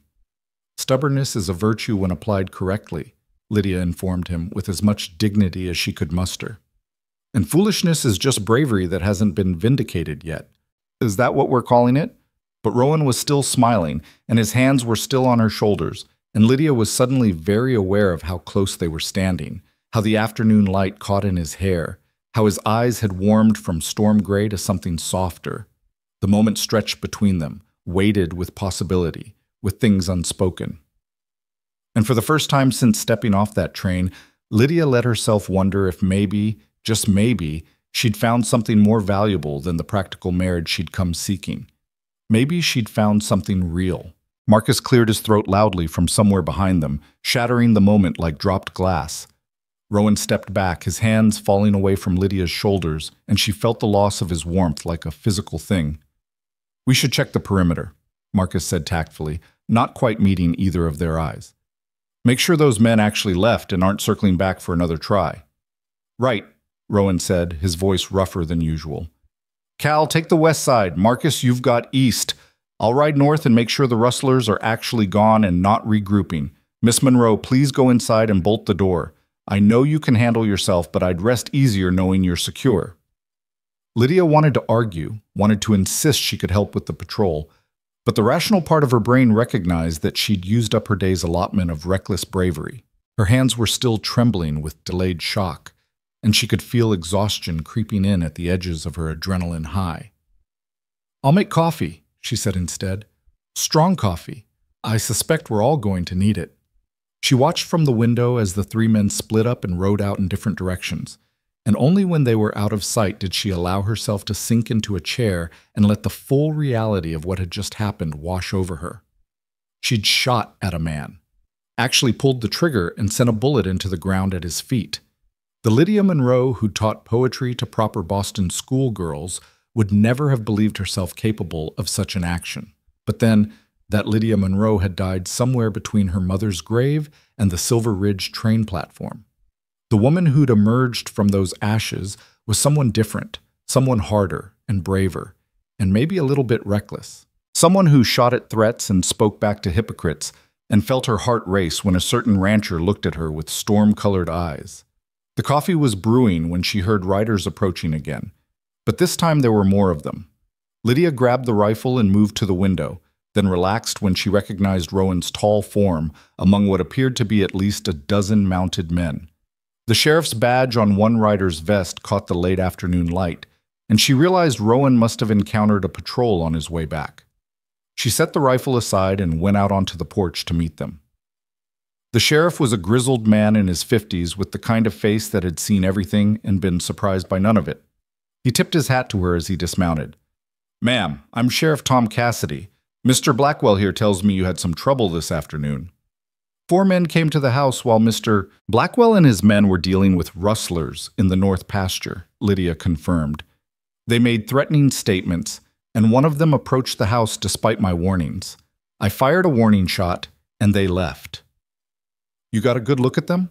Could identify them if you saw them again?"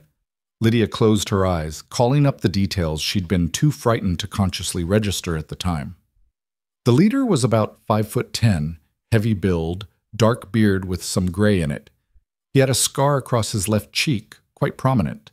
The one who dismounted was younger, maybe mid-20s, with red hair and freckles.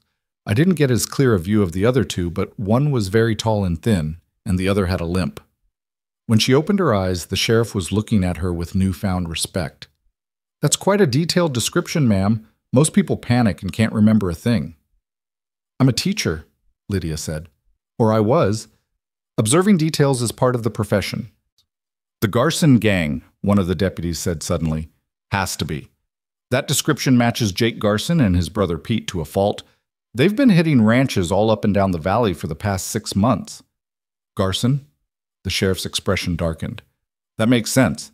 They've been getting bolder, more organized. A coordinated attack like this is exactly their style. Create a diversion, hit the real target while everyone's distracted." He turned to Rowan. "You have any idea why they'd target you specifically? The rustling alone would have been profitable enough." Rowan's jaw tightened. "I've made some enemies recently. People who don't approve of my hiring choices." His glance flickered to Lydia. "It's possible someone pointed Garson in my direction, suggested the ranch would be vulnerable." "Sarah Hendricks," Lydia said quietly, the pieces falling into place. "She was here 2 weeks ago making threats. She said we'd made powerful enemies." "Now hold on," the sheriff interrupted. "Sarah Hendricks is a lot of things, but I can't see her consorting with outlaws." "That's a serious accusation, Miss Monroe." "I'm not accusing her of direct involvement," Lydia clarified, "but she's been spreading word all over town about how Broken Creek is poorly defended, how Mr. Blackwell is distracted by improper domestic arrangements. If the wrong people heard that kind of talk, they might see an opportunity," the sheriff finished grimly. "Damn it, pardon my language, ma'am, but this is exactly the kind of mess I was afraid of when all that gossip started flying. Words have consequences, and when people start throwing around accusations and stirring up trouble, sometimes the wrong element takes notice." He organized his men to do a thorough sweep of the property, looking for any signs of the Garson gang or evidence of their escape route. Lydia retreated inside to prepare food for the unexpected crowd, and within an hour, the kitchen was full of lawmen drinking coffee and eating the simple beef sandwiches she'd managed to assemble from cold roast and fresh bread. "You got a good setup here, Blackwell," the sheriff said around a mouthful of sandwich. "This is the best meal I've had in weeks. Your housekeeper's got talent." "Miss Monroe has many talents," Rowan said, and there was pride in his voice that made Lydia's cheeks warm, including a steady hand with a rifle and the good sense to use it when needed. "About that," Sheriff Cassidy said, turning his attention to Lydia. "I'll need you to come into town tomorrow and make an official statement. We're going to put out warrants for the Garson gang based on this incident, and your testimony will be crucial. That description you gave me, that's evidence that could help us finally bring them in." Lydia nodded, though the thought of returning to Silver Ridge and facing all those judgmental faces again made her stomach clench. "Of course, Sheriff. Whatever helps." "I'll bring her in myself," Rowan said, first thing in the morning. The sheriff and his men left as the sun was setting, promising to increase patrols in the area and warning Rowan to stay vigilant. When the last of them had ridden away, The ranch settled into an uneasy quiet that felt nothing like the peaceful evenings Lydia had been growing accustomed to. Dinner that night was subdued. Cal had managed to recover most of the stolen cattle. The rustlers had abandoned them once they realized the real prize at the house wasn't going to be as easy as they'd expected. But everyone was on edge, jumping at shadows, aware that danger might return at any moment. "I'll take first watch," Marcus announced as they finished eating. "Cal can relieve me at midnight, then you at 4, boss." "I can help," Lydia offered. Lydia saw it. "I can keep watch just as well as any of you." "No offense, Miss Monroe," Cal said quietly, "but you did your share of fighting today. Let us handle the night watch." She wanted to argue, but the exhaustion she'd been fighting all evening finally caught up with her. The adrenaline had long since faded, leaving her feeling hollowed out and shaky. She nodded reluctantly and excused herself to her room, though she doubted sleep would come easily. It didn't. Lydia lay in bed listening to the sounds of the house settling, the creak of floorboards as Marcus made his rounds, the distant call of a nightbird.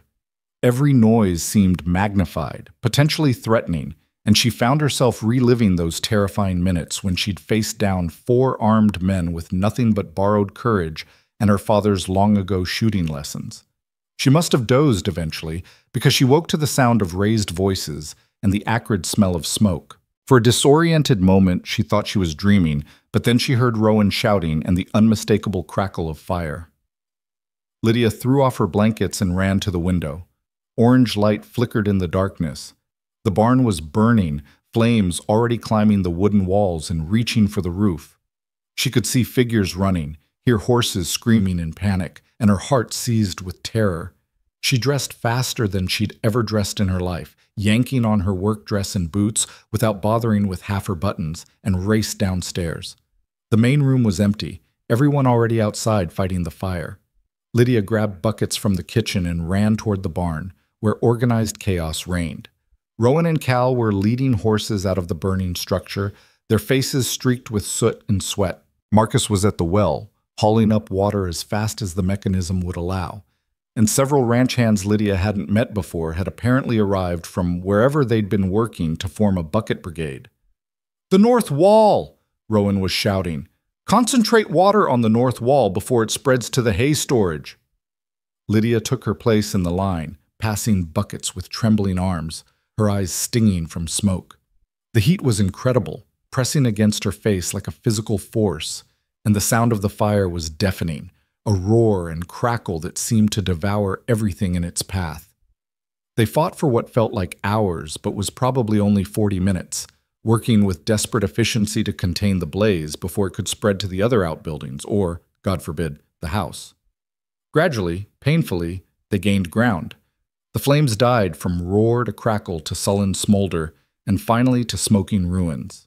When it was over, when the last ember had been doused and everyone stood gasping and exhausted in the pre-dawn darkness, Rowan surveyed the damage with an expression that made Lydia's heart ache. Half the barn was gone, reduced to charred timbers and ash. The rest was badly damaged, maybe salvageable with extensive repairs, but it would never be what it was. "Garson," Marcus said flatly, breaking the silence. "Has to be.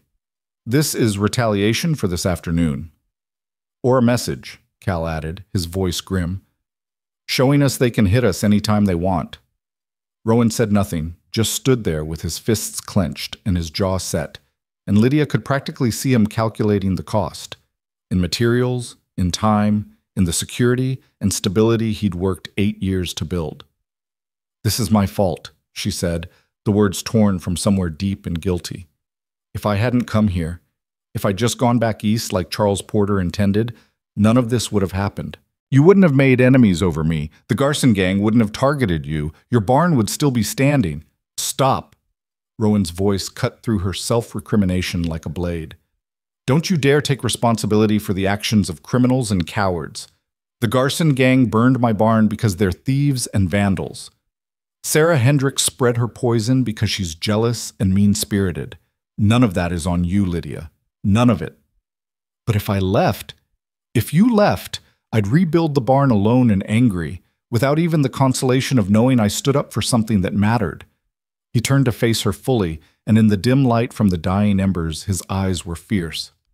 Do you understand what you did today? You didn't just defend this house.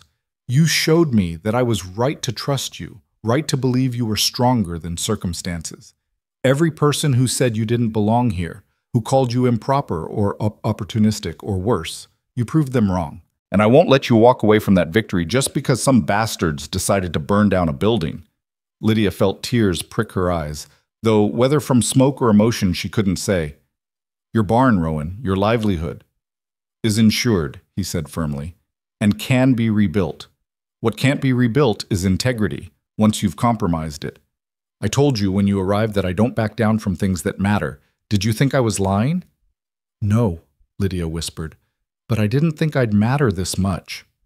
The words hung between them, raw and honest, and Lydia saw something shift in Rowan's expression. He took a step toward her, then seemed to remember they had an audience. Marcus and Cal and the ranch hands were all studiously looking anywhere but at the two of them, but they were definitely still present, definitely still listening. We'll talk later, Rowan said quietly, after I've dealt with the sheriff and started making plans for rebuilding. But Lydia, you're not leaving, not unless you want to, and not because anyone else tells you to. That's non-negotiable. The sheriff and his deputies returned at dawn, drawn by reports of the fire visible from town.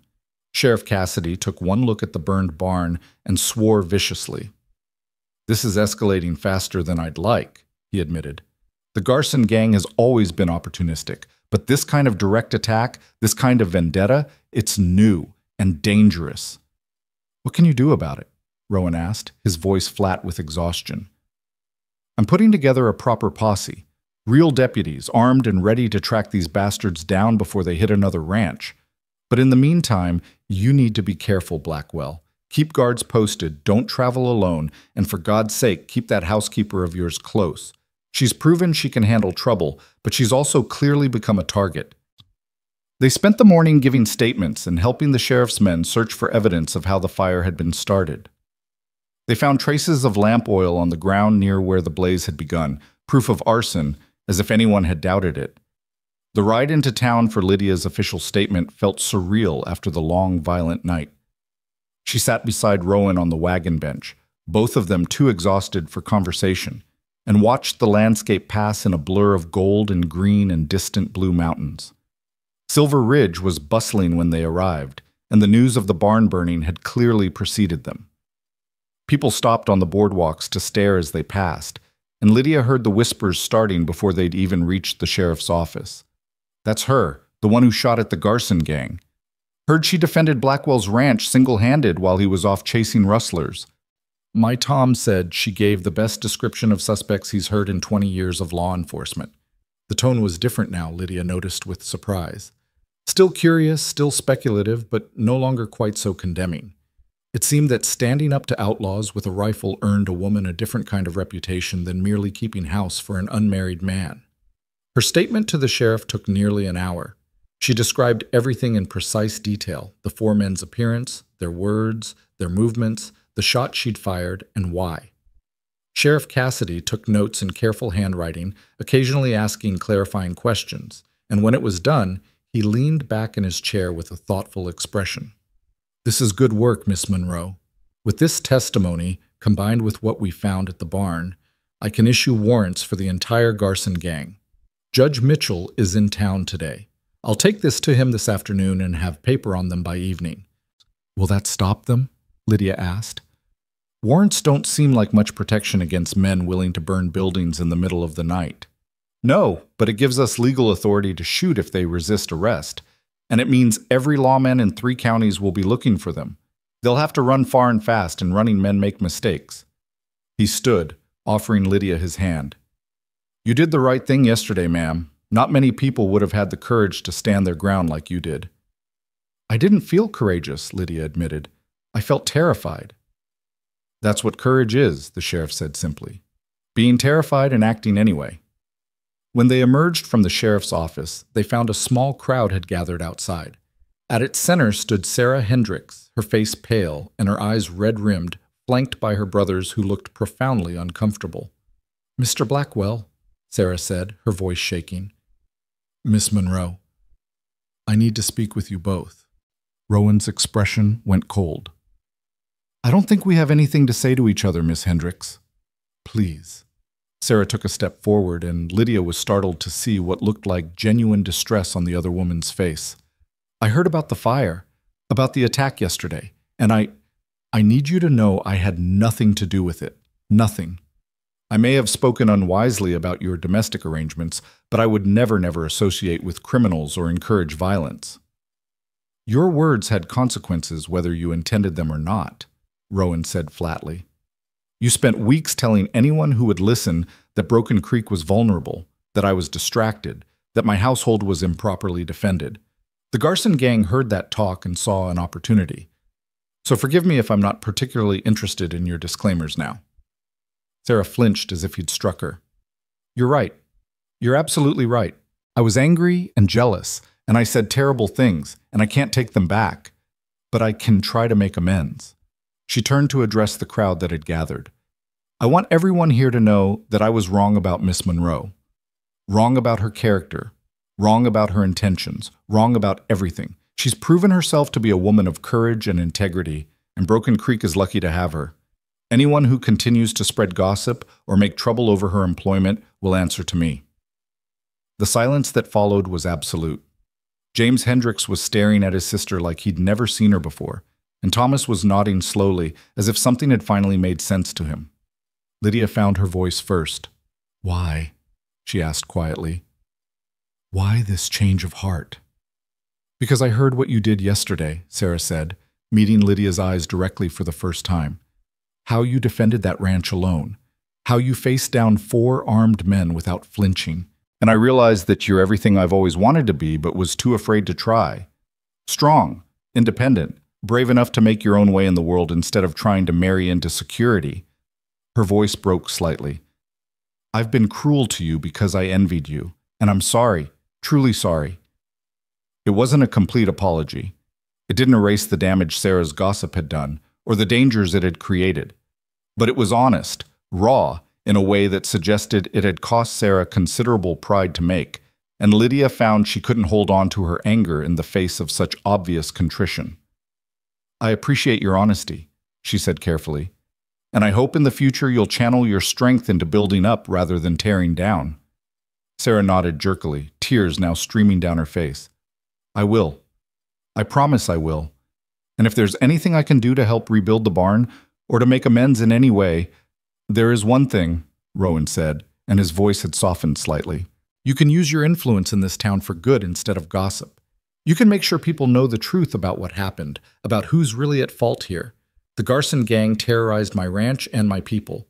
Don't let anyone rewrite that story to make it about something else. I won't, Sarah promised. You have my word. They left her there in the street, still surrounded by onlookers, and Lydia felt some of the tension she'd been carrying for weeks finally begin to ease. It wasn't a complete victory. There would still be gossip, still be judgment, still be people who disapproved of her unconventional situation. But the tide had shifted, and that shift felt significant. The ride back to Broken Creek was quieter than the journey in, but it was a comfortable quiet this time. Rowan seemed lost in thought, his hands steady on the reins, and Lydia found herself studying his profile, the strong line of his jaw, the way the afternoon light caught in his dark hair, the small scar above his left eyebrow that she'd never noticed before.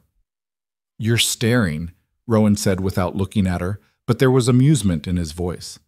I'm observing, Lydia corrected primly. There's a difference. Is there now? He did turn then, catching her gaze with his own, and the warmth in his storm-gray eyes made her breath catch. And what observations have you made? Lydia felt heat rise in her cheeks but refused to look away. That you're a man who keeps his word even when it costs him. That you value integrity over convenience. That you're stubborn and protective and perhaps a little too willing to sacrifice your own interests for the sake of principle. That sounds like criticism. It's admiration, Lydia said softly. Though I reserve the right to find your stubbornness exasperating on occasion. Rowan smiled, a real smile that transformed his entire face. Fair enough. And what would you say if I told you I had some observations of my own? I'd say you're entitled to your opinions, even if they're wrong. He laughed at that, the sound rich and genuine. I don't think I'm wrong about this. I think you're one of the strongest people I've ever met, I think you've been handed nothing but hardship and loss, and you've turned it into determination and courage. I think you shoot straighter than most of my ranch hands and organize better than any 3 people I know. And I think—" He paused, seeming to choose his words carefully. "I think I was wrong when I said I just needed a housekeeper." Lydia's heart was pounding so hard she was certain he must be able to hear it. "What do you need then?" "I need a partner," Rowan said quietly. "Someone who'll stand beside me when trouble comes instead of hiding behind me. Someone who'll tell me when I'm being stubborn and challenge me to be better. Someone who turns a house into a home just by being in it."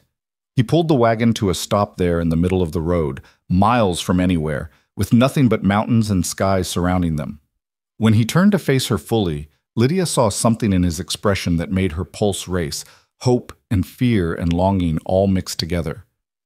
"Lydia Monroe," he said, his voice rough with emotion, "I know you came west looking for security and practical partnership. I know you've only been here a few weeks, and we barely know each other. But I also know that you've changed everything for me. You've reminded me what it means to fight for something that matters, to build a life instead of just surviving one.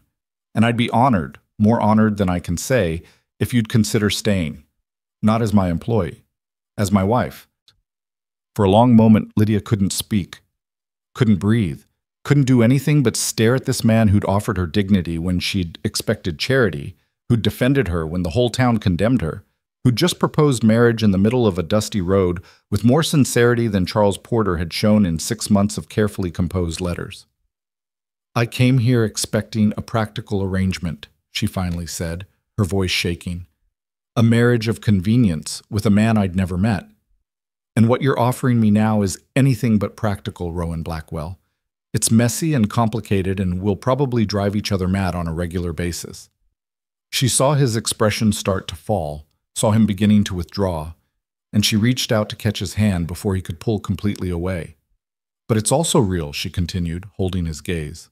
"It's honest and true and built on actually knowing each other, on respect and partnership and something that feels dangerously close to love. So yes, I'll marry you. Not because I need security or because I have nowhere else to go, but because I choose you, because you're the best man I've ever met, and I'd be a fool to walk away from that." The kiss that followed was tentative at first, as if they were both afraid of breaking the fragile, precious thing growing between them. But then Rowan's hand came up to cup her cheek, gentle and sure, and Lydia leaned into the touch, into him, and the kiss deepened into something that felt like a promise and a homecoming all at once. When they finally pulled apart, both breathing hard, Rowan rested his forehead against hers and smiled. "We're going to scandalize the town all over again, you know, rushing into marriage after just a few weeks." "Let them talk," Lydia said firmly. "We've survived worse than gossip. We can survive anything as long as we're together."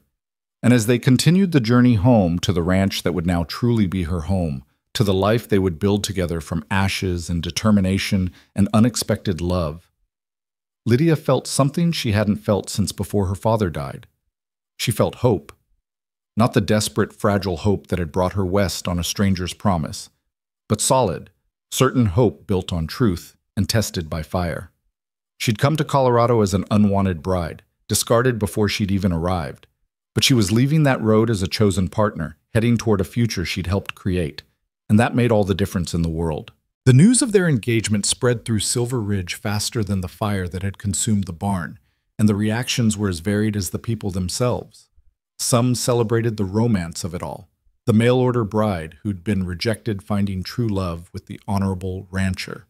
Others clucked their tongues and predicted disaster, convinced that any relationship built on such unconventional foundations was doomed to failure. But Lydia found she cared less about public opinion with each passing day, too busy helping plan the barn reconstruction and preparing for a wedding that would be nothing like the practical arrangement she'd originally envisioned. Rowan insisted on doing things properly despite the rushed timeline. He rode into town and spoke with Pastor Williams, who agreed to perform the ceremony despite his earlier reservations about their living situation. He commissioned a local carpenter to build Lydia a proper wardrobe for the bedroom they would share, one large enough to hold all her possessions with room to grow. And most importantly, he sat down with her every evening after the day's work was done and talked, really talked, about what their marriage would look like, what they both wanted from it, what fears they carried and hopes they harbored. "I won't be an easy husband," Rowan admitted one night as they sat on the porch watching the stars emerge. "I'm set in my ways. Stubborn as Marcus keeps reminding me, and I have a tendency to shoulder burdens alone rather than asking for help." "And I won't be an easy wife," Lydia countered, leaning back against the porch railing. "I'm opinionated and independent, and I'll expect to be consulted on decisions that affect our life together. I won't be decorative or silent or content to simply manage your household while you manage everything else." "Good," Rowan said simply. "I don't want decorative or silent. I want a partner who will call me on my nonsense and push me to be better. Someone who will stand beside me when times are hard and celebrate with me when they're good. That's what marriage should be, I think. Not one person serving the other, but two people building something together that neither could build alone." It was perhaps the most romantic thing Lydia had ever heard, made more so by the complete sincerity with which Rowan spoke it. She reached across the space between them and took his hand, marveling at how natural the gesture had become in just a few short weeks. "When should we marry?" she asked. "I know there are conventions about engagement periods and proper planning, but under the circumstances, 2 weeks," Rowan said immediately, "long enough to rebuild the barn to the point where we can hold a proper celebration, short enough that we're not testing the town's tolerance for propriety any more than we already have. Does that suit you?" 2 weeks felt simultaneously like too long and not nearly enough time, but Lydia nodded, squeezing his hand. 2 weeks. That gives me time to make a proper dress and you time to finish the barn. We'll invite the whole town, feed them well, and show them exactly what kind of marriage we intend to have." "Scandalous and happy?" Rowan suggested with a grin. "Precisely." The next morning brought unexpected visitors in the form of Sarah Hendricks and 3 other women from town, all carrying baskets and wearing expressions that ranged from cautiously friendly to genuinely warm. Lydia was in the kitchen kneading bread dough when she heard the knock, and she wiped her flour-covered hands on her apron before answering the door. "Miss Monroe," Sarah said, and there was none of the hostility from their first meeting in her voice now. "We heard about your engagement, and we wanted to offer our congratulations, and our help, if you'll accept it." Lydia studied the 4 women carefully, looking for signs of mockery or hidden agendas, but found only sincere goodwill. The woman standing next to Sarah was perhaps 40, with kind eyes and graying hair pulled back in a practical bun. She stepped forward with a warm smile. "I'm Margaret Chen, Mrs. Chen's daughter-in-law. We met briefly on the train, I believe. My mother-in-law spoke very highly of you. These are my friends, Ruth Peterson and Alice Martinez. We thought you might appreciate some help preparing for the wedding, especially since you don't have family here to assist you." The gesture was so unexpected, so genuinely kind, that Lydia felt tears prick her eyes. "I would appreciate that very much," she said, her voice thick with emotion. "Please, come in. I just made coffee." The afternoon that followed was a revelation. The 4 women descended on the house with the kind of organized efficiency that suggested they'd done this before, dividing tasks among themselves with barely a word of discussion. Margaret took charge of planning the wedding feast, making lists of what could be prepared in advance and what would need to be cooked the day of. Ruth, who had a gift for sewing, examined Lydia's meager wardrobe and declared that with some creative alterations and additional fabric, they could create a wedding dress worthy of the occasion. Alice, whose husband owned the general store, offered to coordinate decorations and ensure adequate seating for guests. And Sarah, surprisingly, appointed herself general coordinator, managing the others with the same forceful personality that had made her such an effective antagonist. But now that energy was directed toward helping rather than hindering, and Lydia found herself grateful for Sarah's organizational skills. "You'll need flowers," Sarah announced, making notes on a small pad of paper. "The wild roses should still be blooming in the high meadow. Alice, can your boys gather them the morning of the wedding? And we'll need ribbon, lots of ribbon. Margaret, check with the general store about what colors they have in stock." "Sarah," Lydia interrupted gently, "you don't have to do all this. I know we haven't exactly been friends." Sarah set down her pencil and looked at Lydia directly. "No, we haven't, and that's entirely my fault. But I meant what I said in town. I want to make amends, And more than that, I want to help create the kind of community where women support each other instead of tearing each other down. If that starts with helping you have the wedding you deserve, then I'm honored to be part of it." There was such sincerity in her words that Lydia found herself believing it. "Thank you," she said softly, "for this and for speaking up in town. It made a difference." "You made the difference," Sarah corrected, "by being exactly who you are and refusing to apologize for it. I just finally had the sense to recognize that." The women stayed for hours, and by the time they left, Lydia had a detailed plan for the wedding, promises of help from a dozen other townswomen, and the beginnings of what felt like actual friendships. It was more than she'd dared hope for, and she found herself looking forward to becoming part of this community in a way she never had in Boston, where her friendships had always been constrained by class and circumstance. That evening, when she told Rowan about the visit, he listened with a smile that grew wider with each detail. "They really came all the way out here just to help plan the wedding, and to apologize in Sarah's case, and to welcome me into the community." Lydia shook her head in wonder. "I expected to be fighting for acceptance for months, maybe years, but somehow everything shifted." "You shifted it," Rowan said firmly, "by proving yourself, by standing your ground, by being so undeniably competent and brave that even the most stubborn gossips had to admit they were wrong about you. Or maybe they just realized that judging people based on circumstances rather than character is a fool's game," Lydia suggested. "Either way, I'm grateful." The barn reconstruction progressed with remarkable speed, aided by neighbors who showed up unannounced to help, some motivated by genuine friendship with Rowan, others perhaps seeking to make amends for their earlier judgment. Even James and Thomas Hendricks appeared one morning with a wagon full of lumber and offers of assistance, their quiet presence speaking volumes about their own regret over their sister's earlier behavior. Lydia watched from the house as the new structure took shape, and she was struck by the symbolism of it. The old barn, burned by criminals and prejudice, was being replaced by something stronger, built with help from a community that had learned to look past surface scandal to see the truth beneath. It felt like a metaphor for her own transformation, the life she'd planned destroyed, replaced by something better than she'd imagined possible. The week before the wedding brought news that the Garson gang had been captured attempting to rob a bank 2 counties over. Sheriff Cassidy rode out personally to deliver the information, looking deeply satisfied. "Your description was the key, Miss Monroe," he said, accepting the coffee Lydia offered. "When they tried to pull that bank job, the local sheriff recognized them immediately from the warrants we'd issued. There was a shootout. 2 of them were wounded, none killed, thankfully. And now they're all in custody, awaiting trial. They'll hang for the murder of a ranch hand they killed last month, and good riddance." "So it's over?" Lydia asked, hardly daring to believe it. "We're safe?" "Safe as anyone can be in frontier territory," the sheriff confirmed. "There'll always be some element of danger out here, but the immediate threat is gone. You and Mr. Blackwell can marry and build your life without looking over your shoulders." After the sheriff left, Rowan found Lydia standing in the middle of the new barn, running her hand over the smooth new wood and breathing in the scent of fresh timber and possibility. "This is beautiful," she said as he approached. "Different from the old barn, but beautiful in its own way."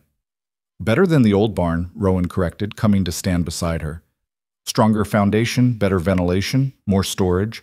Sometimes destruction makes room for improvement." Lydia heard the deeper meaning in his words. "Are we still talking about the barn?" "Maybe not entirely." Rowan's smile was soft, almost shy.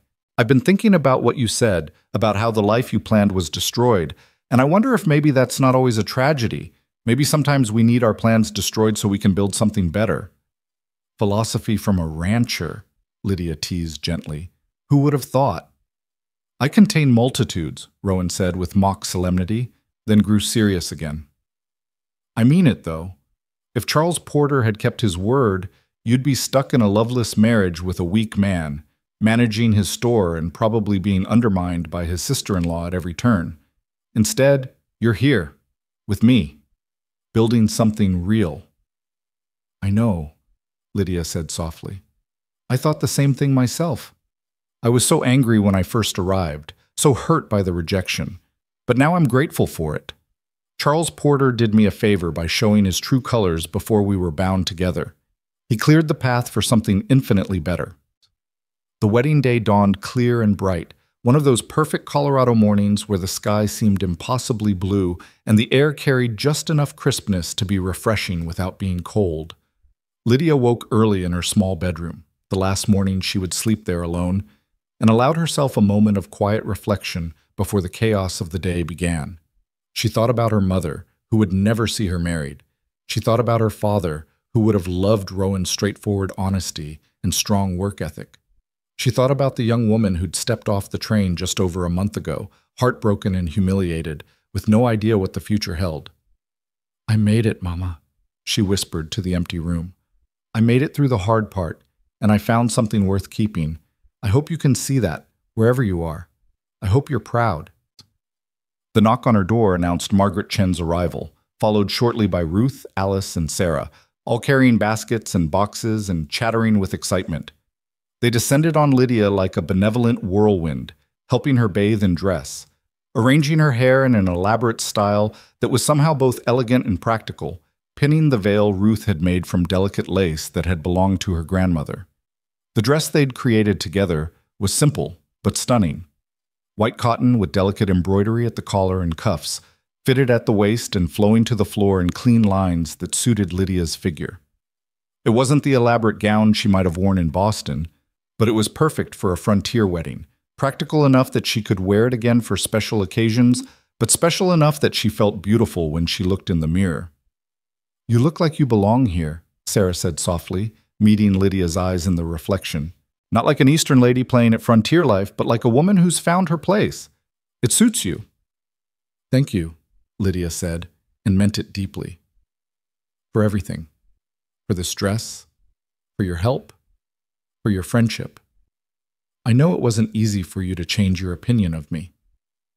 "It was the easiest thing in the world once I stopped being stubborn and blind," Sarah replied. "You earned my respect and my friendship, Lydia, and you'll have both for as long as you want them."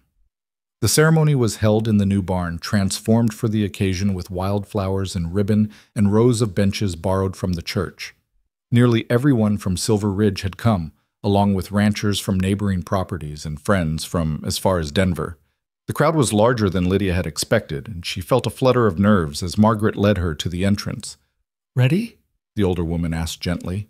Lydia took a deep breath and looked through the open barn doors to where Rowan stood waiting at the makeshift altar, Marcus and Cal flanking him like the family they'd become. He was dressed in his Sunday best, a black suit that fit his broad shoulders perfectly, his hair actually tamed for once, his face cleanly shaved.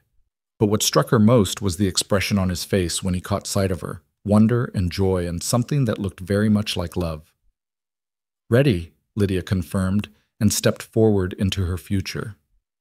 The ceremony itself passed in a blur of Pastor Williams's words and her own responses, of Rowan's steady voice promising to love and honor and cherish, of the ring he slipped onto her finger, a simple gold band that had belonged to his grandmother. But the moment that stood out with crystal clarity was when the pastor pronounced them husband and wife, and Rowan cupped her face gently in his work-roughened hands and kissed her like she was the most precious thing he'd ever held. The celebration that followed was unlike anything Lydia had experienced in her carefully controlled Boston life. There was dancing to music provided by local fiddlers, food prepared by what seemed like every woman in 3 counties, laughter and toasts and heartfelt congratulations from people who'd been strangers just weeks ago but now felt like community. Children ran wild between the adults, chasing each other with shrieking laughter. Old men told stories that grew more exaggerated with each retelling. And at the center of it all, Rowan kept Lydia close, his hand at the small of her back or clasping hers, as if he couldn't quite believe she was real. Sheriff Cassidy made a toast that drew cheers to Mr. and Mrs. Blackwell.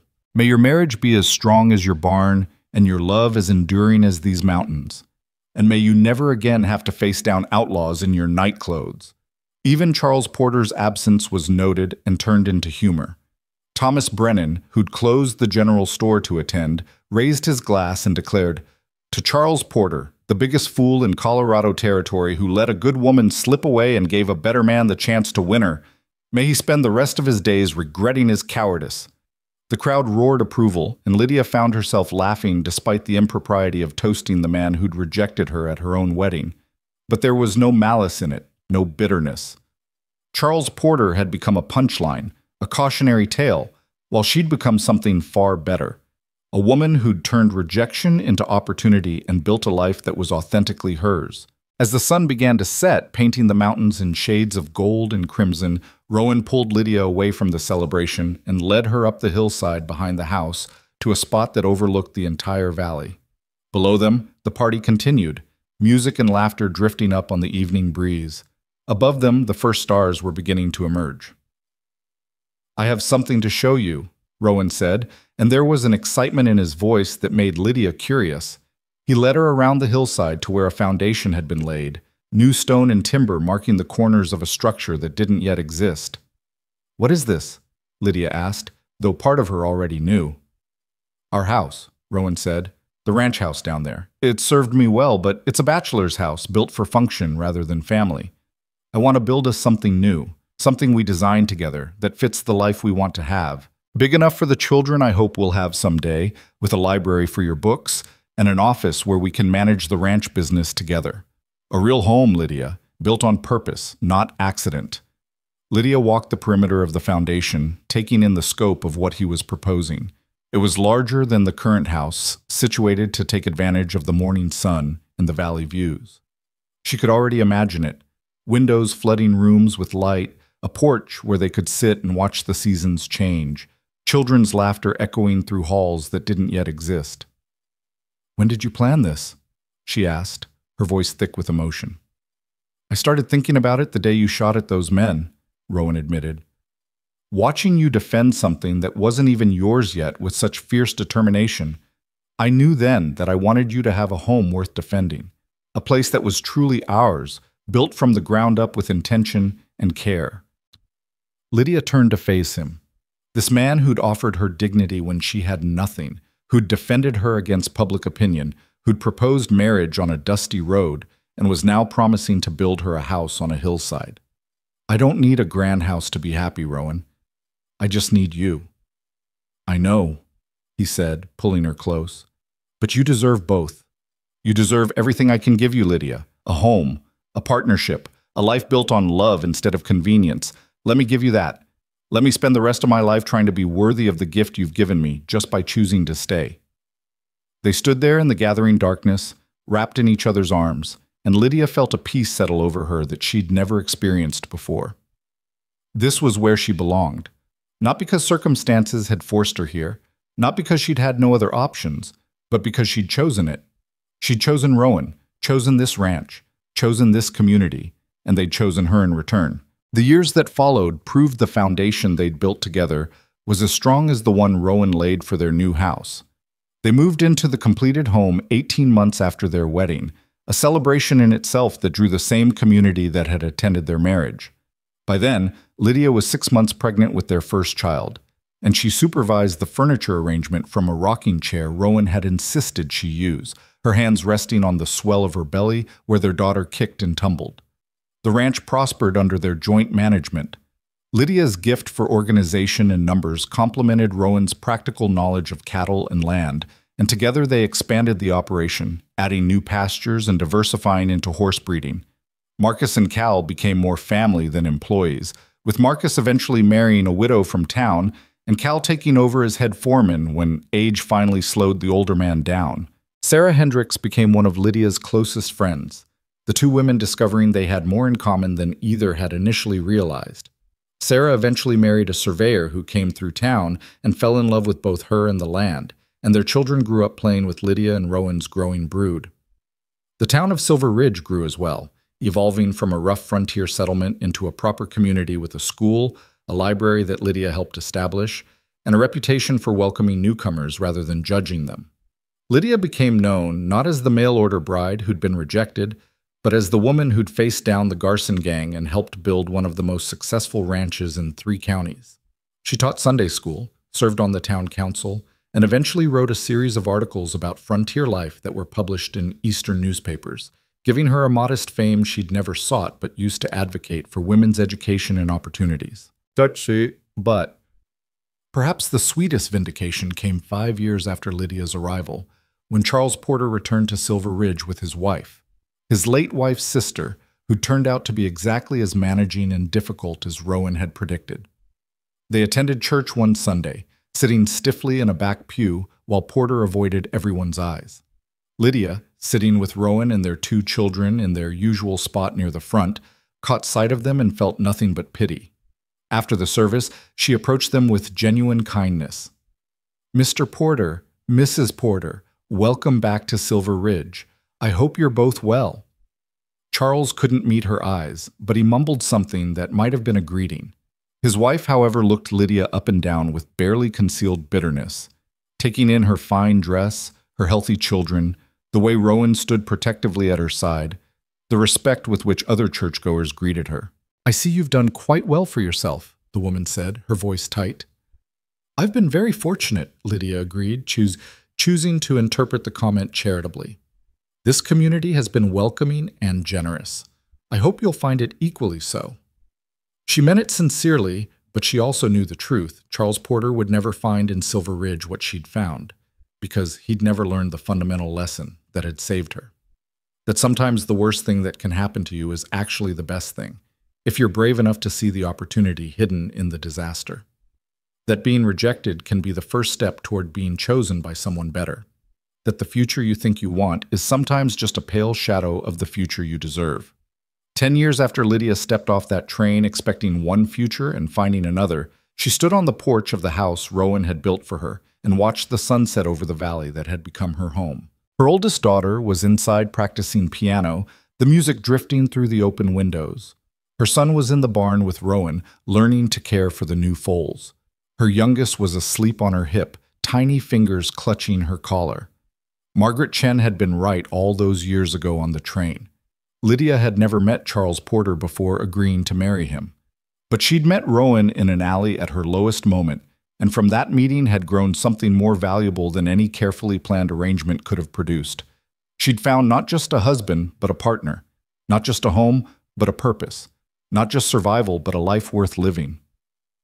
"Mama, look," her daughter called from inside. "I can play the whole song without stopping now." Lydia smiled, kissed the soft head of her sleeping baby, and went inside to where music and laughter and the comfortable chaos of family life waited. She'd come to Colorado as a mail-order bride, unwanted and discarded. But she'd become something far greater, a woman who'd built her own future from the ashes of someone else's broken promises. A wife and mother and rancher who'd earned every bit of respect and happiness she'd found. And as she listened to her daughter play and felt her baby's warm weight in her arms and heard Rowan's voice drifting from the barn, teaching their son with the same patient kindness he'd shown her on that first desperate day, Lydia Monroe Blackwell knew with absolute certainty that she was exactly where she was meant to be. She'd been loved before she ever arrived, by a man who'd seen her worth when she couldn't see it herself. And that love had transformed everything, turning rejection into redemption, and making her not into the bride someone else wanted, but into the woman she was always meant to become. The cowboy who loved her before she ever arrived had given her more than a home on a Colorado hillside. He'd given her back herself. And that, Lydia thought as she joined her daughter at the piano and added her voice to the music filling their home, was the greatest gift she'd ever received. The end.